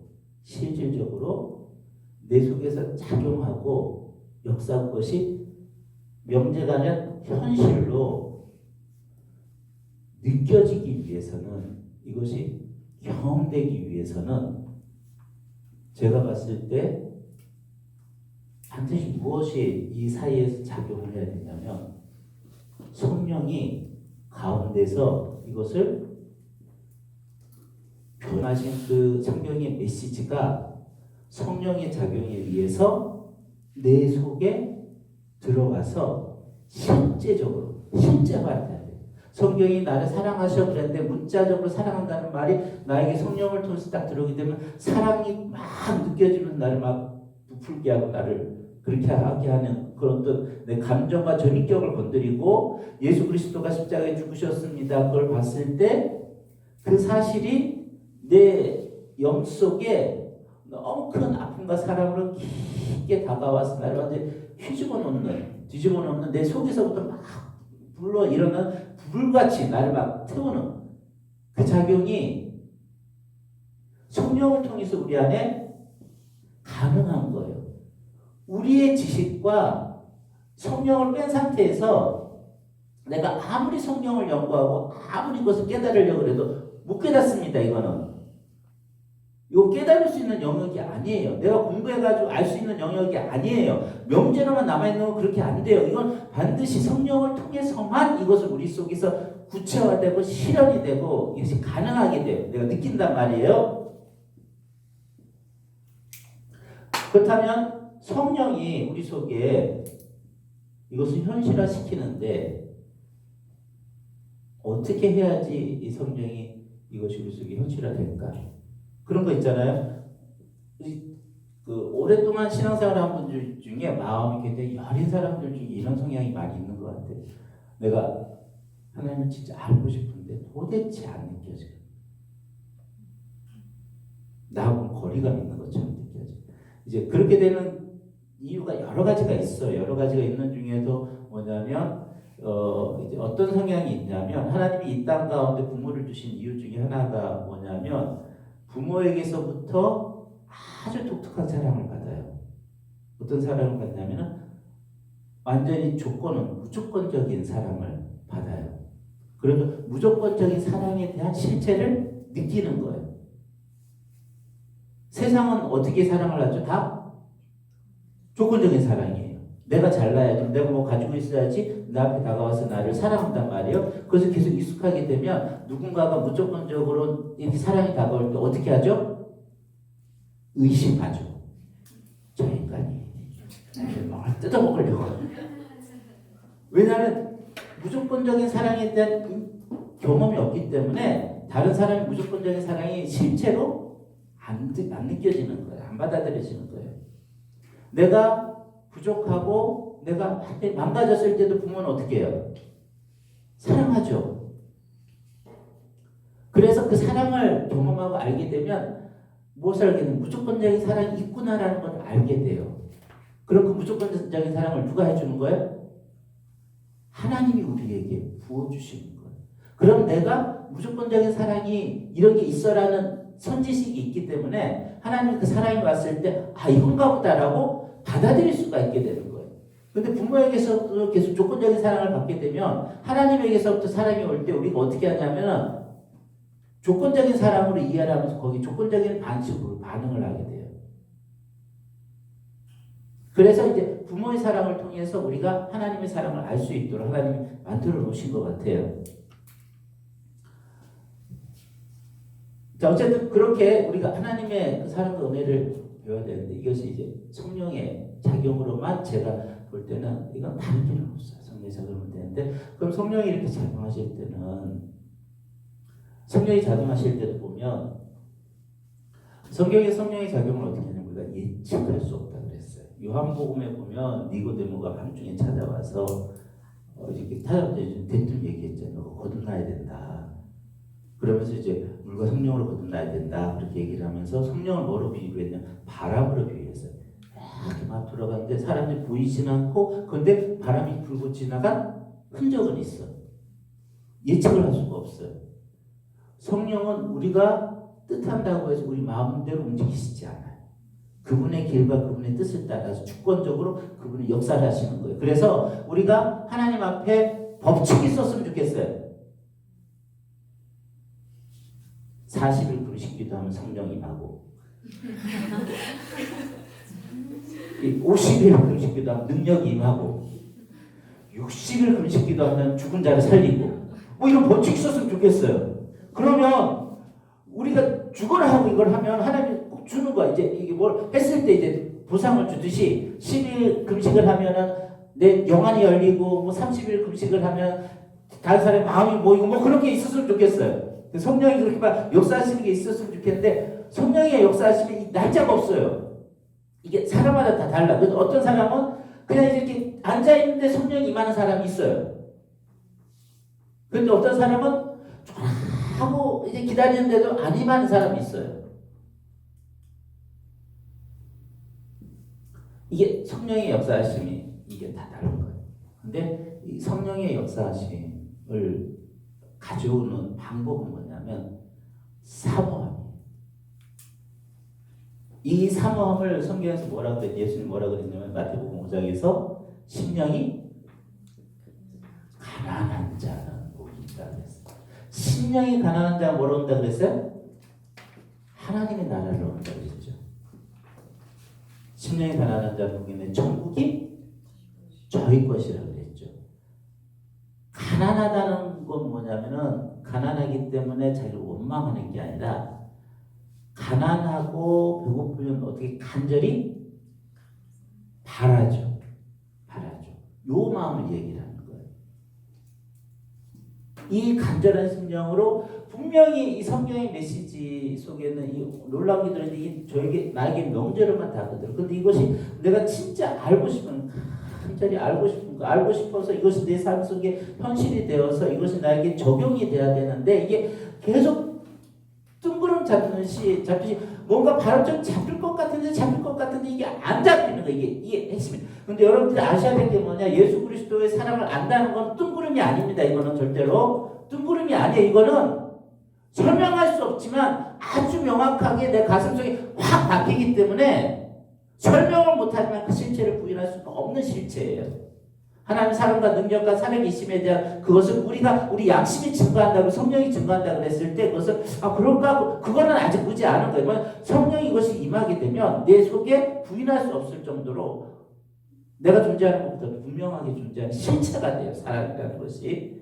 근데 이것이 이제 뜬구름 잡는 것처럼 이렇게 세상처럼 이제 자꾸 이제 이렇게 멀리 떨어져 있는 상태가 있단 말이에요.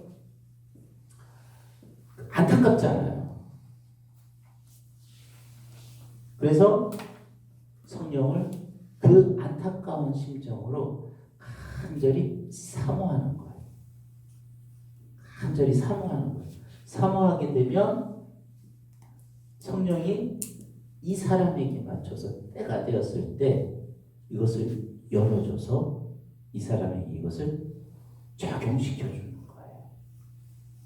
이것을 적용시켜 주는 거예요. 그래서 이 사람이 복음의 실체를 알게 되는 거예요.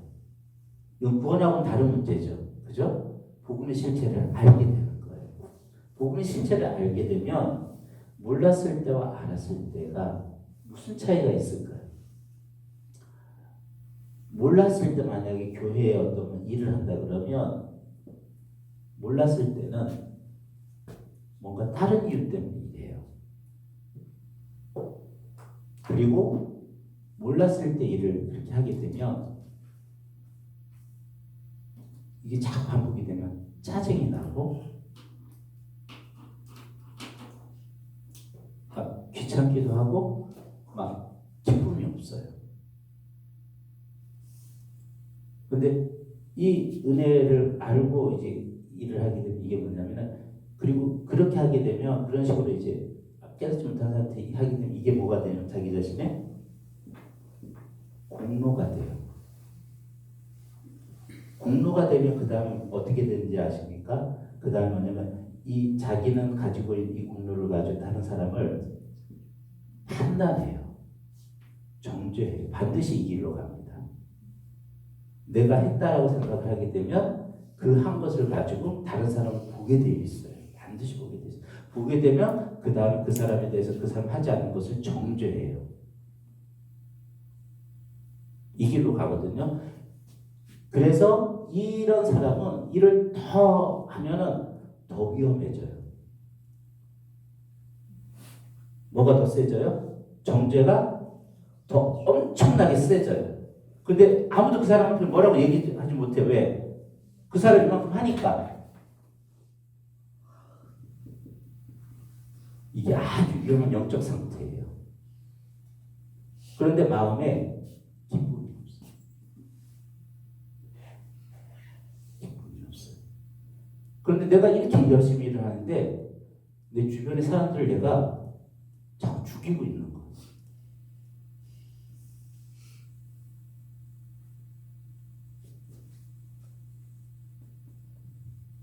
근데 이것이 만약에 현실화돼서 일을 하게 되면 어떻게 되냐면 공로가 되지 않고 그런 거 있잖아요. 뭐 어떻게 막 이렇게 뭐 해야 되는데 주체하지 못하는 마음을 막 솟구쳐 나오는 거 있잖아요. 이게 발산되는 거예요. 하나님의 은혜와 그 기쁨이 막 보니까 누가 뭐 이런 그런 거 없어요. 그냥 하고 싶은 거예요. 내 속에 막 들은 누가 뭐라 하든 저런 거는 뭐 상관이 없어. 그냥 내가 그걸 하는 것 자체가 기쁘고 내가 그걸 하는 것 자체가 너무 즐거워서 그냥 나오기 때문에 다른 사람이 뭐라 그러든지 내가 이것이 낫든지 안 낫든지 뭐 그런 게 없는 거예요. 오히려 이것이 안 되는 사람을 보면은 이 좋은 걸 왜 안 하냐 그렇게 얘기를 하는 거예요. 너 왜 그거 안 해? 판단하는 게 아니라 안타까움이 다가오는 거예요. 안타까움이 다가오는데 이게 전혀 다른 거예요. 자, 그렇다면 이 성령의 이 역사를 사모함으로, 근데 이 사모함은 구체적으로 뭐로 통해서 우리가 구하게 되냐면 기도함을 통해서 간절하게 구해야지 되는 거예요. 이게 뭐냐면 지금 초대교회에서 사도들이 하나님 앞에 구한 거예요. 예수님도 성령의 능력이 아니면 너희가 복음을 전할 수 없다라고 이야기해요. 성령의 능력이 아니면 너희가 복음을 전할 수 없다. 그래서 이 사도들도 지금 뭐냐면 그 주께서 이야기하신 대로 성령의 능력이 나에게 임해서 복음이 현실화되고 하나님의 말씀이 구체적으로 내 삶 가운데 능력으로 나타나기 위해서 간절하게 기도함으로 주님 앞에 구한 거예요. 언제까지? 언제 올지 몰랐어요. 만약 하나님이 1년 뒤에 주신다면 아마 이 초대교회는 1년 동안도 기도했을 거예요. 간절함으로 기도했을 거예요. 그리고는 이 성령이 임해서 성령이 불의 혀와 같이 각 사람 위에 한 명 한 명 임하자 성령의 능력으로 그들이 복음을 증거하게 된 거예요. 복음을 증거하고 예수 그리스도의 그 살아계심이 아주 구체적으로 현실화되잖아요. 여기에서 이제 우리들의 문제가 뭐냐면 특히 이 사람들이 현실화가 안 돼요. 계속 명제로 남아있는 사람이 있어요. 이거 성경 공부하면 될까요? 성경 공부만 해가지고 되는 문제가 아니에요. 성경 공부를 할 때도 이게 성경 공부하는 그 이유가 있어요. 지적인 것을 통해서 더 뭔가를 알고자 하는 마음으로 하는 성경 공부를 하는 성향이 있어요. 그렇게 성경 공부를 하는 거는 요 단계를 안 닫아요. 성경은 여러분들이 머릿속으로 받아들이는 것이 아니라 내 가슴으로 주의 능력이 나한테 임하고 이 성령은 내 가슴으로 듣는 거예요. 성경은 내 마음으로 듣는 거예요. 성경은 머릿속으로 배우는 게 아니라 그 성경을 제대로 배우면 내 마음이 움직이고 내가 다른 사람이 되게 돼 있는 거예요. 그런데 머릿속으로 남게 되는 것은 성경을 제대로 배운 게 아니에요. 자, 이것이 현실화되어야 되는데 그러기 위해서 뭘 해야 되냐면 우리가 할 수 없기 때문에 성령의 임재를 간절히 기도해야 돼요. 그런데 이 기도를 내가 이렇게 해야 되겠다 시작하면서도 우리가 답답한 게 뭐냐면 아까 처음에 얘기했던 것처럼 시간이 걸려요. 알 수가 없어요. 그 시간은 언제 찾아오냐? 하나님이 뜻하신 시간에 불현듯 찾아와요. 불현듯 찾아와요.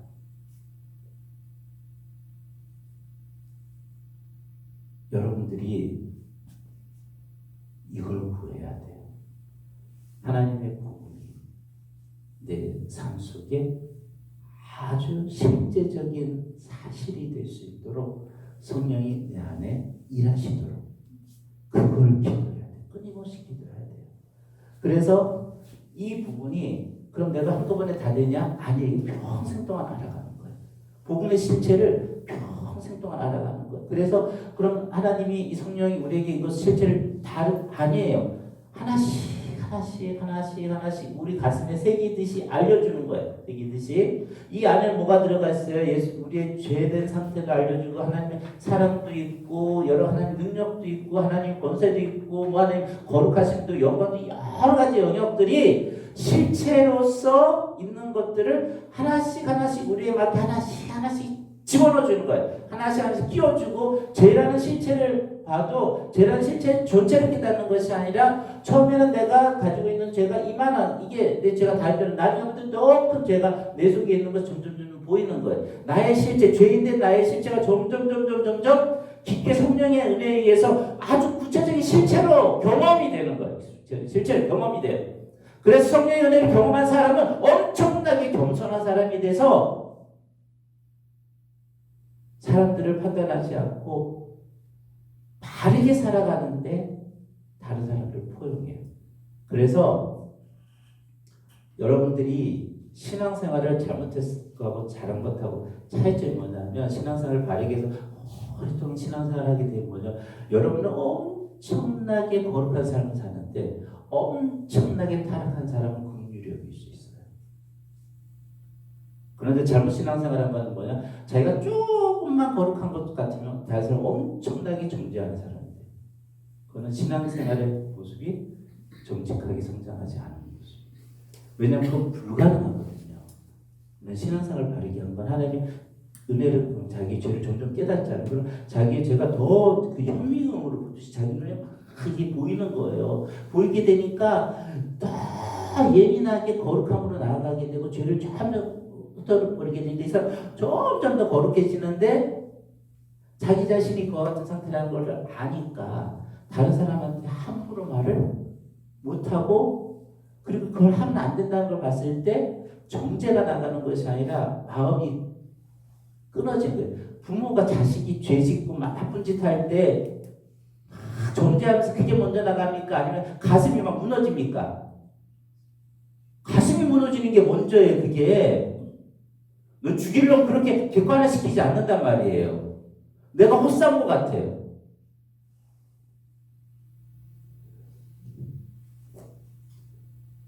여러분 신앙을 바르게 배워야 돼요. 믿음을 바르게 가져야 돼요. 그냥 교회 다닌다고 신앙생활 하는 게 아니에요. 교회 다닌다고 신앙생활 하는 게 아니에요. 이 사실이 하나님 복음의 큰 사실 내게 하나씩 가슴에 새겨지듯이 차곡차곡 이렇게 쌓이게 되는 거예요. 이걸 누가 하는 거예요? 성령이 하시는 거예요. 성령이.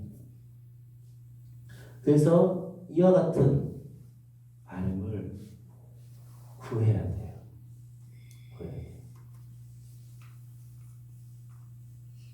전 사실 기도하면서 계속 구하는 게 하나님을 알게 해달라는 기도를 계속 해요. 저도 필요한 거 많죠. 근데 이상한 게 저희 필요를 위해서 기도하는 경우가 별로 없어요. 좀 한두 가지 기도는 해요. 기도는 하는데 그 기도는 하고 딴 데로 넘어가요. 이게 여러분들 성령이 기도를 할 때 성령이 기도를 인도한다 그래요. 성령이 기도를 인도한다 그래요. 뭐냐면 성령이 인도하는 기도를 여러분들이 하셔야 돼요. 성령이 기도의 내용을 인도를 해요. 기도의 내용을 인도를 해요. 그게 뭐냐면 우리가 기도를 할 때 제가 보니까 쇼핑 목록 짜듯이 기도하시는 분들이 많더라고요. 그런데 분명히 그렇게 우리 기도 내용을 가지고 하는 게 있는데 막상 기도를 들어가면 그렇게 안 된 경우가 있어요. 많아요. 내 의지가 아니라 하나님의 의지로 그냥 끌고 가는 경우가 있어요. 기도를. 제가 언제 이런 경험을 했냐면 저는 분명히 이 기도를 하려고 앉아 있었는데 여러분 그런 경험이 있어요. 그 기도가 입 밖에 안 나와요. 다친 것처럼 억지로 하려고 하는데 입 밖에 안 나오고 엉뚱한 기도를 하고 있어요. 엉뚱한 기도. 기도는 성령이 인도하심을 따라서 기도를 해야 돼요. 하나님 앞에 어쨌든 저는 계속 기도하는 건 하나님을 알고 싶어요. 왜냐하면 여러분들 기도할 때 어떻게 좀 이렇게 기도를 하곤 해요. 뭐냐면 이제 먼저 딱 앉으면 일단 이제 하나님을 묵상을 할 경우가 있어요. 하나님을 이제 제 나름대로 하나님 주신 상상력이 있잖아요. 그래가지고 이제 하나님 천지를 창조하시고 하나님 규모를 이렇게 이제 기도를 이제 그 묵상을 하면서 이렇게 하면 어떤 느낌이 드냐면 그 다음에 내가 기도해야 되겠다 생각되는 것이 무의미하게 느껴지더라고요. 크신 하나님이 내 앞에 있는데 도대체 뭐 기도할 필요가 없다는 생각이 드는 거예요. 하나님 그대로 우리가 알게 되면 그 하나님이 우리를 살려요. 우리를 일으키고 우리에게 소망을 갖게 하는 거예요. 그래서 끊임없이 하나님을 알고 싶고 복음을 알고 싶고 하나님의 은혜를 진짜 그 사랑이 뭔지 알고 싶다고 끊임없이 계속 항상 그 기도를 해요. 저는 그 기도가 이루어질 거라고 저는 믿습니다.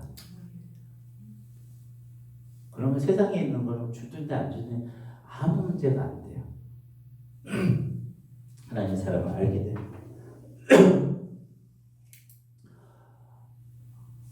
여러분들이 이거 해야 돼요. 지금 한국교회 성도들이 알지도 못하면서 안다 그러고 복음의 진수와 그 깊이와 거기에서 나온 그 능력을 알지 못한 상태에서 항상 머릿속만 자꾸 채워 돌아다니면서 능력이 안 나타나는 거예요. 열매가 없는 거, 드러나는 게 없는 거예요. 그거는 기도해야 돼요. 기도. 초대교회가 사역을 시작할 때 예수님이 요구하신 게 기다리라는 거였어요. 능력이 필요할 때까지 기다리라고 했을 때 사도들이 그냥 앉아가지고 그냥 하늘만 쳐다보는 게 아니라 주님을 간절히 사모해요. 언제까지? 날짜를 알 수 없을 때까지 계속 사모했더니 그 능력이 임하고 그때 성령이 그들을 몰아내는 거예요. 몰아내서 성령이 일을 하게 하시는 것과 같은 일을 하십니다. 여러분들이 꼭 기도를 하시기를 바래요. 우리 잠깐 쉬었다 가겠습니다.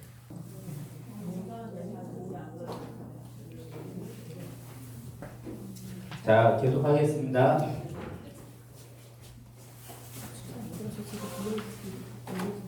자, 그래서 초기에 보면 첫 번째 이제 오순절 임하기 전에 12사도들이 모여서 이제 마가다성에서 기도에 힘을 쓰죠. 오순절 때 이제 성령이 이제 임하게 됩니다.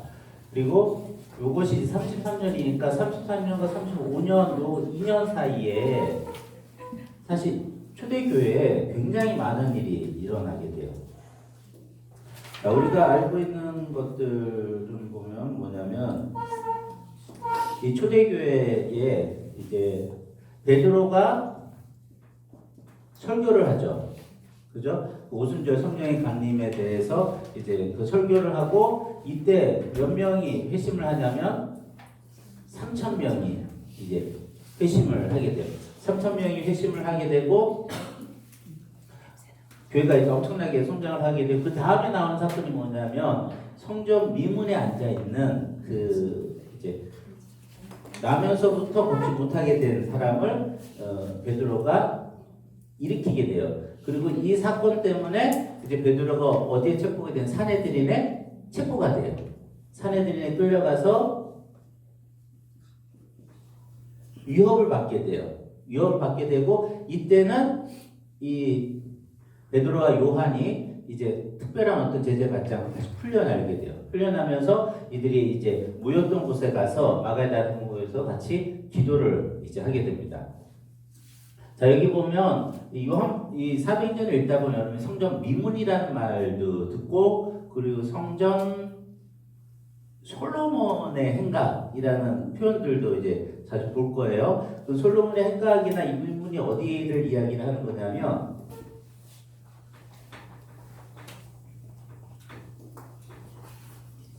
자 여기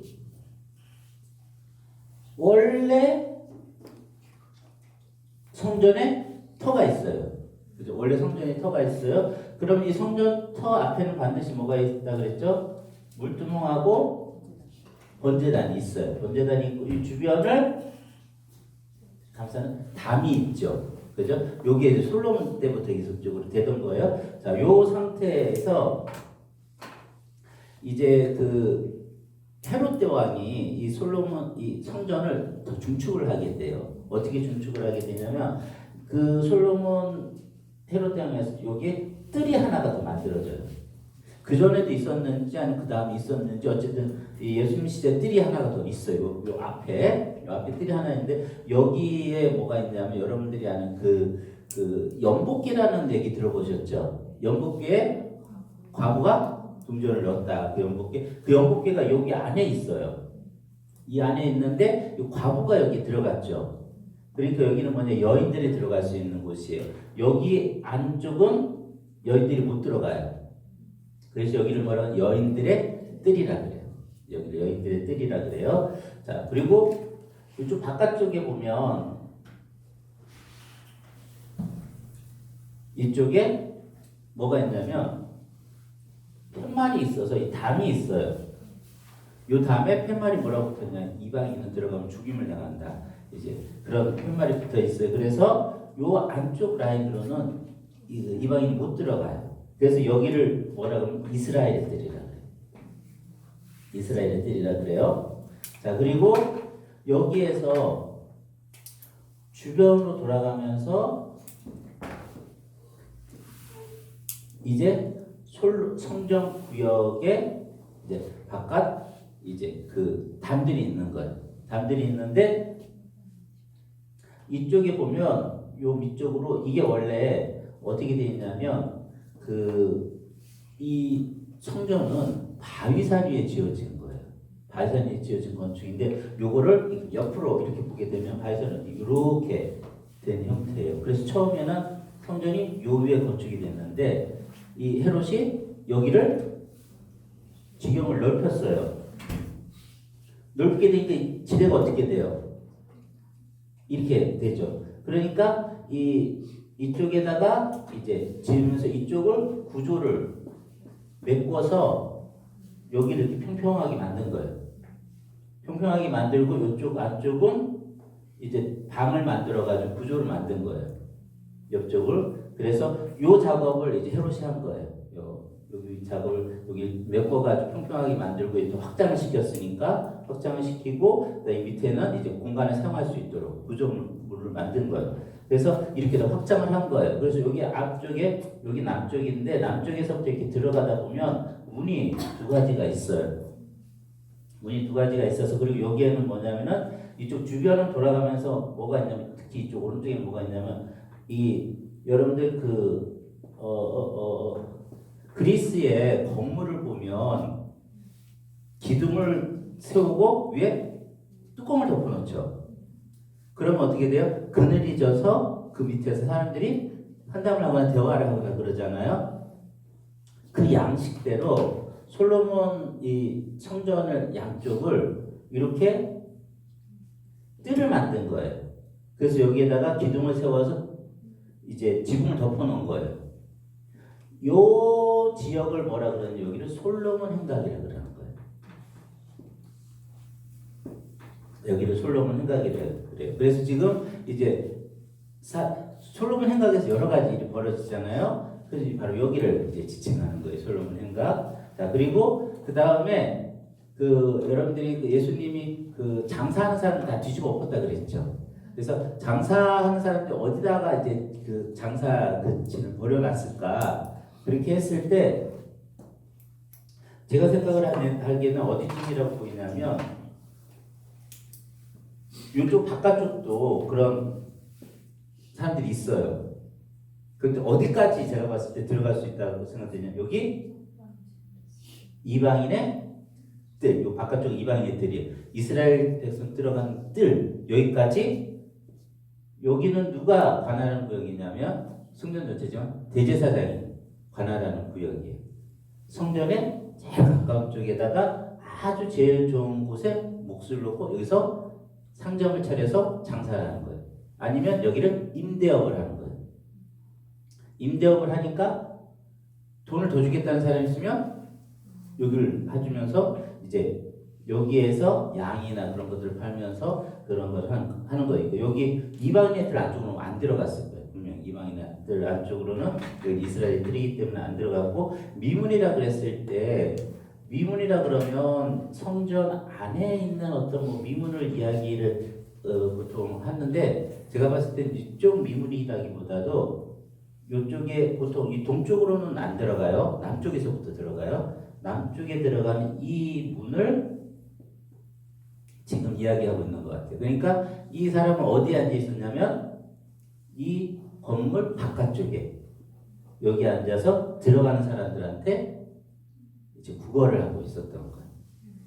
구걸을 하고 있었고, 이 사람을 이제 베드로와 요한이 일으킨 거죠.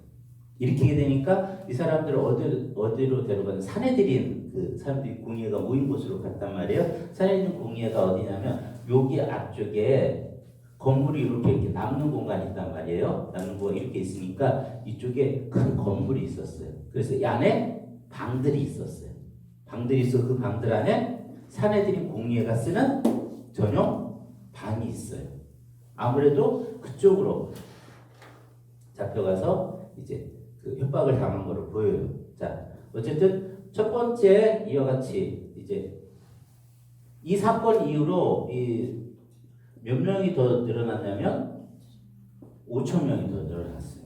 5천 명이 들고 이렇게 잡혀간다는 소식을 들으니까 초대교회 성도들이 어떻게 했겠어요? 기도했죠. 자, 기도하는데 이들이 잘 풀려나서 여기를 갔단 말이에요. 가서 자, 거기 4장을 한번 볼까요? 4장 21절을 보면 관리들이 백성들 때문에 그들을 어떻게 처벌할지 방법을 찾지 못하고 다시 위협하여 도와주었으니, 너무 증거가 뚜렷한 거예요. 악을 행한 것도 아니고 잘못한 것도 아니고 저 병든 사람을 능력으로 살려줬단 말이에요. 그러니까 이게 첫 번째 케이스인 첫 번째 이렇게 놓아줬어요. 놓아주었더니 그 다음에 23절에 보니까 사도들이 노미의 그 동료에게 가서 제사장들과 장로들의 말을 다 알리니 그랬어요. 그죠? 이들이 한 말을 다 이제 기도하러 모인 사람, 기도를 열심히 하고 있었던 거예요. 잡혀갔다는 얘기 들으니까 기도하고 있었는데 풀려나서 거기에 가서 이들이 한 얘기를 다 하니까 그 다음에 24절부터 그들이 듣고 한 마음으로 기도했다 그랬어요. 그 기도를 이제 기도를 하는데, 자, 이 기도의 내용을 잘 보시면 여러분들이 고난이 왔을 때 보통 어떻게 기도를 하시죠? 고난이 지나가도록 해달라고, 고난이 없어지게 해달라고 기도하죠. 지금 분명히 여기에서 이 이스라엘 그 사도들에게 다가온 교회 고난이에요. 그죠? 말도 안 되는 고난. 그런데 이 고난의 직면에서 이들이 할 기도가 뭐냐면, 거기 보시면 29절 한번 보실래요?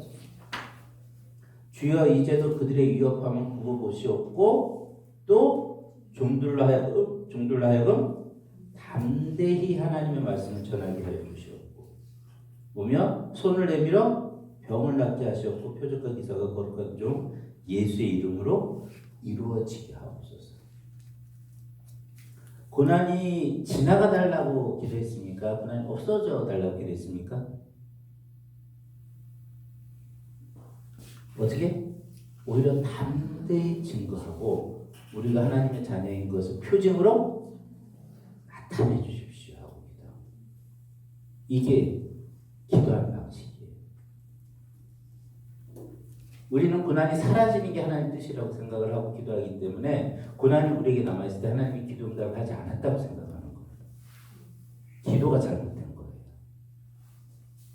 기도가. 이들은 어떻게 했냐면 이와 같은 거예요. 이들 앞에 이만한 넘어야 할 큰 산이 앞에 세워진 거예요. 사람이 이렇게 있는데 하나님 이걸 치워주십시오. 우리 이렇게 기도하는데 이 초대교회는 어떻게 했냐면 제가 큰 사람이 돼서 그냥 넘어가게 해주십시오. 이걸 기도한 거. 그랬더니 진짜 하나님이 이들이 큰 사람이 되게 하나님의 능력을 나타내줘서 이것을 넘어갔어요. 여러분들도 기도를 좀 바꿔서 하시면 좋겠어요. 나에게 능력을 주셔서 지금은 내가 큰 태산처럼 보이는 이 문제가 아무 문제가 아닌 것처럼 보이도록 저에게 힘을 주십시오. 능력을 주십시오. 왜냐하면 이렇게 기도를 해야지 우리의 삶이 편해져요. 왜냐하면 이걸 없애달라고 그러면은 우리가 알잖아요. 요만한 고난이 요거 없어지면은 다시는 안 오는가요? 이게 끊임없이 와요. 계속 와요. 계속. 그러면 우리는 이 문제를 올 때마다 끊임없이 이 문제를 가지고 이제 고심하면서 기도를 해야 돼요. 근데 하나님이 이 문제가 아니라 나를 키워주면 이건 우리의 기도 제목도 아니게 되는 거예요. 편하게 넘어가는 거죠. 자, 이렇게 기도를 하고 그 다음에 초대교회의 모습을 4장 뒷부분에 나와 있어요. 자, 그런데 여러분들 초대교회 그 모습을 잘 보시면 초대교회 성령이 충만한 이후에 이 초대교회의 모습을 묘사하는 아주 특징적인 게 있어요. 뭐냐면 물질에 대한 설명.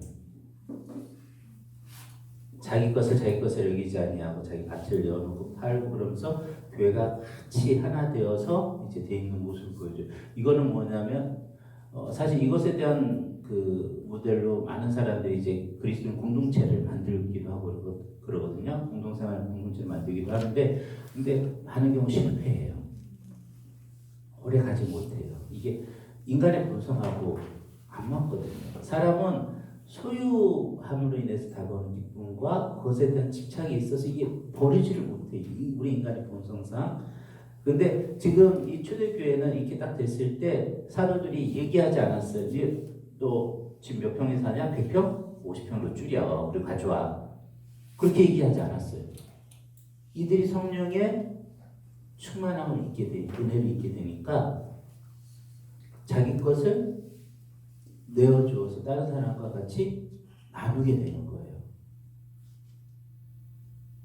하나님의 능력이 임하게 되면 하나님의 은혜가 임하게 되면 우리의 삶 가운데 아주 구체적인 부분을 우리가 포기하게 돼요. 왜? 내가 달라졌기 때문에 내가 가지고 있는 그 무엇에 대한 사용처가 바뀌는 거예요. 그 가장 핵심적인 것으로 절대로 사람들이 손을 놓지 못하는 물질에 대한 것을 초대교회가 바뀐 것을 보여주는, 성령이 임했다는 것을 충분하게 보여주는 거죠. 그렇다면 우리가 이제 지금은 하나님 은혜를 받았다 그랬을 때 이게 은혜를 받으면 좀 인격적으로 뭔가 이제 바뀌게 되는 게 이게 사람들이 자꾸 믿음이냐 행동이냐 실천이냐 뭐 그런 얘기를 하고 있는데 제가 봤을 때 은혜를 경험하지 못한 사람들이 자꾸 말장난하는 것 같은 느낌이 들어요. 뭐냐면 하나님의 은혜를 제대로 보게 되면 행동과 이게 불일치되지가 않아요. 원래 제대로 하나님의 은혜가 임하고 또한 하나님의 역사심이 임하면 이게 일치된 방향으로 가게 돼 있단 말이에요. 근데 이게 자꾸 분리된다는 것은 뭐냐면은 그리고 하나님의 은혜와 성령의 능력으로 이 부분이 감당이 되는 거지. 내 의지보다도 더 큰 하나님의 그 일하심으로 이제 이것이 감당이 되는 거거든요. 제대로 임하면 이게 되는 거예요. 근데 이것이 만약에 우리에게 우리가 구체적으로 완전하게 되게 다 내놓으라는 것이 아니라 우리의 그 은혜가 내 삶의 아주 작은 부분이라도 영향을 미치면서 다르게 할 어떤 내 실천적인 부분을 건드리지 않고 감정으로만 이제 경험하게 된 은혜를 만약 여러분들이 경험하게 되면 조심하세요. 손끝으로 나오지 않는 은혜의 경험이 내가 그냥 그때 감정적으로 나 뜨거워졌어. 그리고는 똑같은 거예요. 그런 식으로 은혜를 감정적으로 받게 되면 여러분 조심하셔야 돼요. 왜냐하면 그것이 반복이 되면 나한테 해가 돼요. 감정이라는 것은 그 다음에는 어떤 게 더 필요하면 더 강한 감정이 필요해요. 감정만 있고 그리고 하나님의 은혜가 임하면 감정으로만 임하지 않아요. 뭔가 내 자신에게 다른 어떤 삶의 모습 반드시 결합돼서 나오거든요. 초대교회가 그 모습을 보여주는 거예요. 하나님의 은혜가 임했더니 진짜 내어놓기 어려운 자기 것들을 내어놓게 하는 것과 같은 왜 복음의 핵심 안에 이게 담겨져 있기 때문에 그래요. 자, 이렇게 하고 난 다음에 이제 교회가 엄청나게 부흥을 했어요. 엄청나게 부흥을 하게 되니까 그 다음에 교회가 직면하게 되는 사실은 이제 큰 두 가지 내적인 문제가 발생하게 돼요. 자, 이렇게 교회가 은혜가 임하게 되니까 누가 나타나냐면 아나니아와 삽비라가 나타나요. 이 아나니아와 삽비라는 뭐냐면 어떻게 보면 아나니아 삽비라는 나쁜 일 한 사람이 아니에요. 교회로서는 너무 좋은 일을 한 거예요. 이게 굉장히 위험할 수 있다는 거예요. 아나니아 삽비라가 이게 어떤 거냐면 교회가 자 보세요. 3,000명, 5,000명 예루살렘 교회에서 부흥을 하고 사도들을 통해서 이적이 나타나니까 이거는 예루살렘 안에서 어떻게 감당할 수 없는 하나의 거대한 공동체 세력이 된 거예요. 아무도 쉽게 건드리지 못하고 그리고 그 속에 이 엄청난 은혜가 막 임하는 그와 같은 이제 공동체가 된 거예요. 그러니까 어떻게 보면 소수 그룹이 아니라 어떻게 보면 반대를 받고 있긴 하지만 주도적인 세력이 된 거예요. 그래서 이제 사람들한테서 이제 칭찬도 받고 너 예루살렘 교회 다닙니다 그렇게 얘기하면은 이제 막 핍박하려고 그러기도 하지만 그러세요. 이제 어떤 그와 같은 이제 말을 나는 어떻게 보면 존경을 받는 그리고 그 속에는 공동체 인원이 굉장히 많잖아요. 많게 되니까 이 속에 이 바나바라는 이 사람이 자기 밭에 갖다 바쳤단 말이에요. 그랬더니 사람들이 그 종교적인 행위를 가지고 바나바는 전혀 그걸 가지고 높임을 받고자 하는 마음이 오지. 바나바의 행적을 보면 그런 사람이 전혀 아니에요. 그냥 갖다 바치고 잊어버렸을 거예요. 이 사람은. 그 사람들이 자기를 높인다는 거 별로 개의치 않았을 거예요. 그런데 이것을 보고 있는 이 아나니아 삽비라가 자기도 교회 안에서 받고 싶은 거.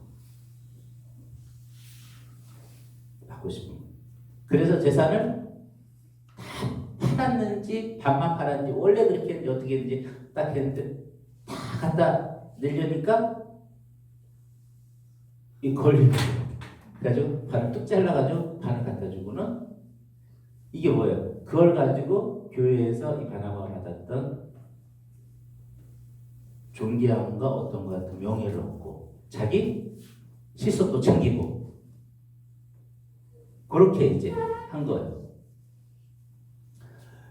그랬더니 이게 가차없이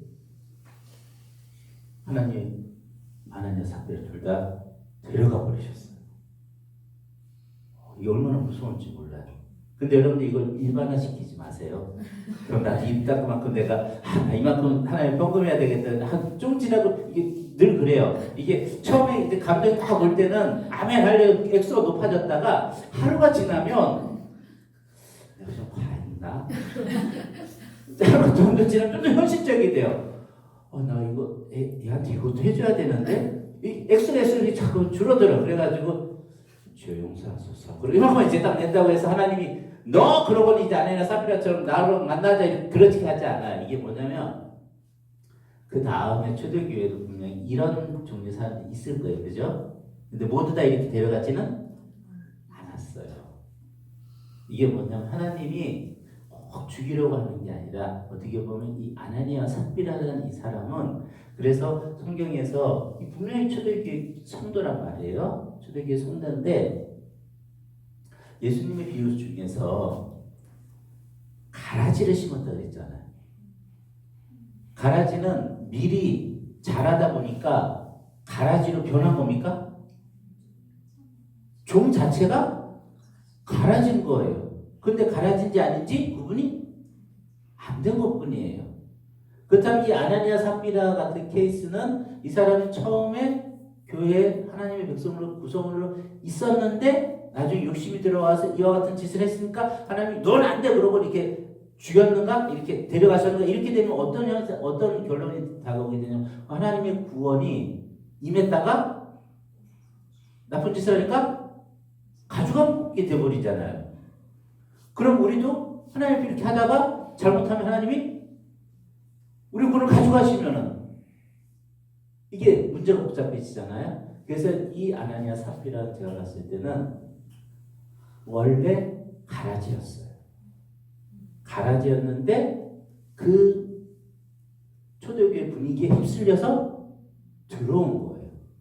들어와서 종교적 감정으로 막 하다가 이 종교적 행위를 통해서 높임받는 사람을 보니까 자기의 그 이익을 위해서 그걸 이용하려고, 교회를 이용하려고, 복음을 이용하려고 했다가 그것이 드러나서 하나님이 아나니아 삽비라를 데려가시는 거예요. 그러니까 원래 가라지라고 보는 게 맞을 것 같아요. 원래 가라지였는데 그렇게 해서 데려가고. 그러니까 이 아나니아 삽비라를 누가 움직인 거겠어요? 사탄이 움직인 거죠. 자 보세요. 처음에 미문에 앉은 사람을 붙였을 때 사탄이 어떻게 접근해요? 대제사장과 그 사내들의 공의를 통해서 협박하죠. 억압해요. 그랬더니 위협을 했더니 이 교회가 오히려 더 강해지면서 하나님의 은혜가 더 이제 견고해지는 거예요. 그렇게 되니까 이 사탄이 다른 방법을 쓴 거예요. 교회 내부에서 일을 시작해서 아무것도 아닌 것처럼 잘 보면 자 보세요. 다른 사람 하나도 안 내나 안 내는 사람도 많아요. 근데 이 사람은 엄청 많이 내는 거예요. 근데 문제는 뭐냐면 자기가 생각했던 것에서 반만 내놓고 속였다는 게 문제인 거예요. 요 액수만으로 보면 이 사람은 그래도 고마운 사람이에요. 고마운 사람이에요. 요것이 만약에 허용이 되었다면 그 다음에 초대교회가 어떻게 됐을까요? 교회를 이용해서 자기 자신의 육신의 욕망과 마음 채우려는 사람들로 가득했을 거예요. 가득했을 거예요. 그래서 이 교회가 이제 잘못하면 어떤 현상이 나타날 수가 있냐면 세상에서 자기 자신 충족되지 못한 욕망을 교회 안에서 채우려는 사람이 있을 수가 있어요. 높아지고자 하는 마음, 나 자신을 드러내고자 하는 마음, 다른 사람을 다스리고자 하는 마음, 그와 같은 마음을 교회 안에서 교회라는 복음의 구조를 가지고 자기가 헌신하는 것처럼 하면서 교묘하게 자기 자신의 마음을 충족시키려는. 왜냐하면 어떤 의미에서 보면 이 세상에서보다 교회가 훨씬 쉽거든요. 세상에서보다 자기의 그런 마음을 충족시키고자 하는 건 훨씬 쉽기 때문에 그걸 이용해서 교묘하게. 그래서 그 이제 총회나 그런 데 가면 그 대놓고 그렇게 하는 분들이 있어요. 세상에 나가서 정치판에 뛰어들고 자기가 막 권세를 하고 하니까 아무나 그렇게 됩니까? 그러니까 이 교회에 들어가서 자기가 정치를 하려는 사람이 있어요. 교회에 와서. 그거는 안 됩니다. 그거는 절대로 하지 말아야 돼요. 교회 안에 있는 어떤 구조나 교회 안에 부분의 어떤 그런 걸 가지고 분명히 그런 요소가 있긴 있어요. 그렇지만 우리 사람이 그걸 부인할 수는 없는데 그분은 그냥 내버려 두면 아주 위험해요. 내가 신앙이 성장 내가 죽어요. 내가 죽고 나만 죽는 게 아니라 옆에 사람을 죽이고 교회를 아주 엉망진창으로 만들어놔요. 아나니아와 삽비라가 그 케이스인 거예요. 그래서 하나님 바로 그냥 데려가신 거예요. 데려가요. 그 다음에 이제 나타나는 문제가 뭐냐면 헬라파 가구와 히브리파 가구가 구제하는 문제가 발생을 했어요. 이게 뭐냐면 헬라파는 헬라어를 사용하는 사람들, 히브리파는 히브리어를 사용하는 사람들. 그런데 이쪽 헬라어를 사용하는 사람들이 자꾸 여기서 빠지는 거예요. 그러니까 이게 의도적으로 뺐는지 이게 하다 보니까 실수로 뺐는지 모르겠지만 이게 왜 그러냐면 이 이스라엘 백성이 살고 있었던 건 예루살렘이잖아요. 그럼 예루살렘이니까 히브리파 사람이라면 여기 본토 사람들 얘기하는 거예요. 어쨌든 헬라파 사람 뭐냐면은 멀리 있다가 돌아온 사람이든지 아니면 이번에 은혜를 받아서 이곳에 온 사람이 어쨌든 여기에 지지 기반이 약한 사람들이에요. 그렇게 되니까 아무래도 이 모든 것을 주도권을 갖고 있는 건 누가 갖고 있어요? 히브리파 사람들이 갖고 있죠. 그렇게 되니까 의도적이지 않든 바깥에서 당한 사람이 봤을 때 자기가 소외된다라고 생각이 되는 거예요. 소외된다 생각이 돼서 둘 사이에 말싸움이 났어요. 둘 사이에 분쟁이 일어났어요. 분쟁이 일어났을 때 이 문제를 초대교회가 어떻게 해결했냐면 사도들이 그 문제를 직접 처리할 수 있는 사람들을 세웠어요. 근데 그 세운 사람들은 헬라파 사람들이에요. 집사들을 보면 지금 누가 문제가 발생을 했어요? 헬라파 사람들이 문제가 발생을 했죠. 거기에다 히브리파 사람들을 세우면 어떻게 될까요? 이게 뭐 잘 모르니까 서로 이제 얼굴도 모르고 발생할 수 있으니까 오히려 헬라파 사람들의 집사를 세워서 이쪽 사람들의 이와 같은 어려움들을 해결을 해요.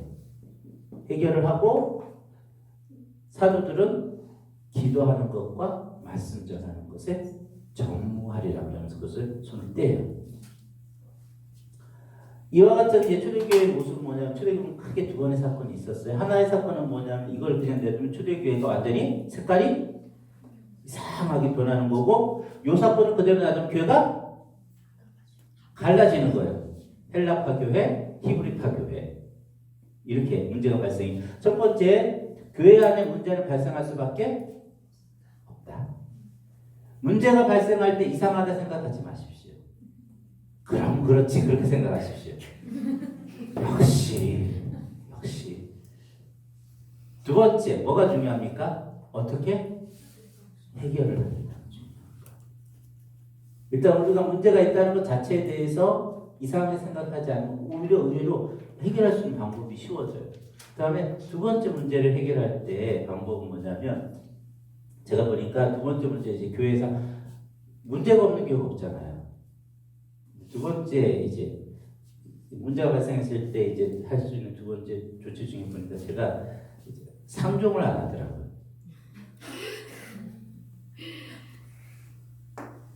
일단 다 그래요.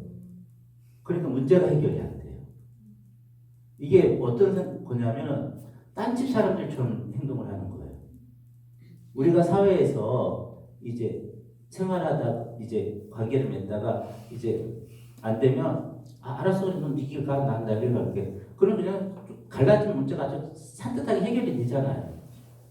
그러니까 교회에서 그 방법을 많이 취하더라고요. 사실 그게 제일 편해요. 얼굴 안 보는 게 제일 편해요. 그런데 그러면 안 돼요. 왜냐면 한 집사이기 때문에. 그래서 제가 가지고 있는 기본적인 방법은 피가 나도록 싸우자. 그 대신 뭘 하면서 싸워야 된다? 하나님께 정직하게 기도하면서 계속 대화를 해야 돼요. 우리가 피가 나고 또 싸는데 진짜 피 나고 손도 다 죽는 경우가 있어요. 제가 볼 때 그 경우는 어떤 경우냐면 하나님한테 가운데를 이걸 봉합할 기회를 안 주는 거. 이게 뭐냐면 두 사람이 서로 이제 싸웠어요. 그러면 두 사람은 절대로 상대방이 이해가 안 돼요. 이해가 됩니까? 안 돼요. 죽어도 안 돼요. 죽어도 안 돼요. 그래서 중보자가 필요한 거예요. 그래서 둘 다 하나님 향해서 기도하잖아요. 그러면 어떤 마음을 가지고 기도해야 되냐면, 여기 제가 정직이라는 단어 썼는데, 자기 마음을 내려놓고 기도할 줄을 알아야 돼요. 그런데 제가 보니까 자기 마음을 안 내려놓고 기도해요. 나는 오라. 그러니까 어떻게 기도하냐면, 저 인간들이 회개하게 해주십시오. 자기가 회개해야 된다는 생각은 안 해요. 저 사람들이 회개하고 돌아, 그럼 저는 받아들이겠습니다.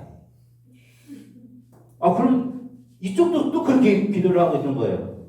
주여, 저들이 회개하고 돌아오면 제가 받아주겠습니다. 이게 뭐냐? 자기의 마음을 굳게 가진 상태에서 기도하는 거예요. 우리가 기도를 배워야 되는 이유 중에 하나가 뭐냐면, 우리가 기도할 때 잘 보세요. 내 마음에 생각하는 것을 고집하면서 하나님께 그걸 들어달라고 기도하지,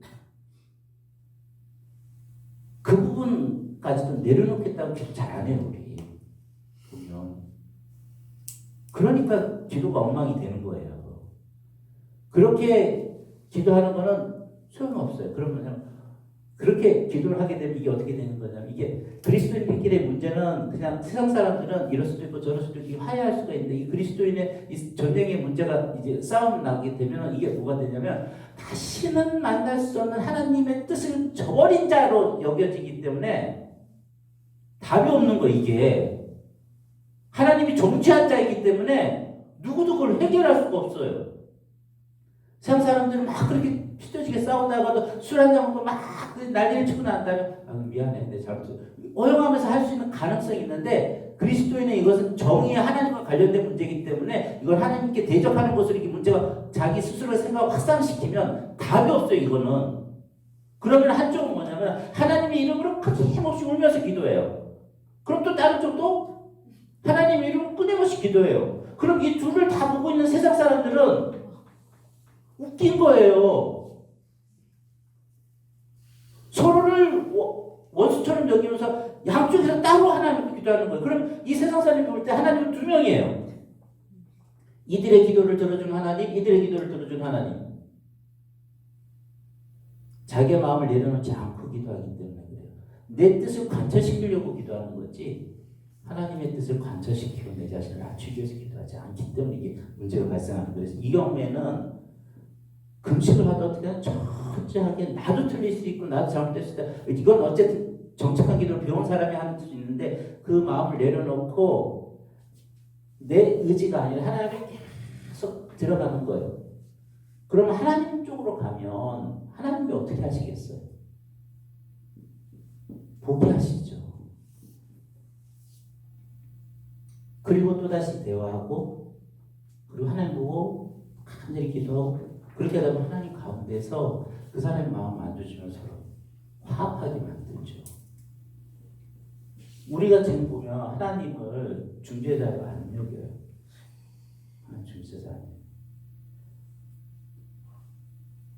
이렇게 하나님 안에서 기도하고 대화하면서 이제 문제를 풀어나가요. 근데 우리는 그냥 일단 이 문제가 발생하면 일단 서로 딴집이에요. 넌 네 집대로 가라. 난 내 집대로 가겠다. 일단 그러니까 제가 목회자를 이렇게 경험하니까, 일단 자신이 결정하면 안 봐요. 아무 얘기도 안 들어요. 목회자 얘기도 안 듣고 다른 사람 얘기도 안 듣고 다 끊어버리고 이제 다 끝났어요. 그러면 사실 어쨌든 그렇게 하면 문제 해결 방식 자체가 안 나요. 여기에서도 이제 이런 문제가 발생할 수 있는데, 이것은 뭐냐면 누구의 권리를 인정하는, 하나님의 중재자의 위치를 인정을 하는 거예요. 중재자의 위치를 인정을 하는데, 이렇게 하나님을 인정하고 하나님 안에서 문제를 교회에서는 사실은 이제 해결을 해 나가야 돼요. 사실 여기에 전제는 기도할 수 있다는 것에 전제가 있어요. 자기 뜻을 관철시키는 기도만 평생 한 사람이 여기 앉혀놓고 기도하라 그러면 무슨 기도하겠어요? 저 사람 벌 주십시오. 그 기도밖에 안 해요. 그 기도밖에 안 해요. 제가 배운 대로 기도하는 거죠. 제가 기도한 대로. 근데 기도는 그게 아니란 말이에요. 기도는 그렇게 기도하면 안 돼요. 그거는 기도를 제대로 할 줄 알아야 돼요. 자, 오늘은 여기서 마치도록 하겠습니다. 기도하겠습니다. 하나님 아버지, 우리가 주님을 더 알아가고 주의 뜻대로 잘 순종할 수 있도록 인도해 주옵소서. 예수님의 이름으로 기도합니다. 아멘.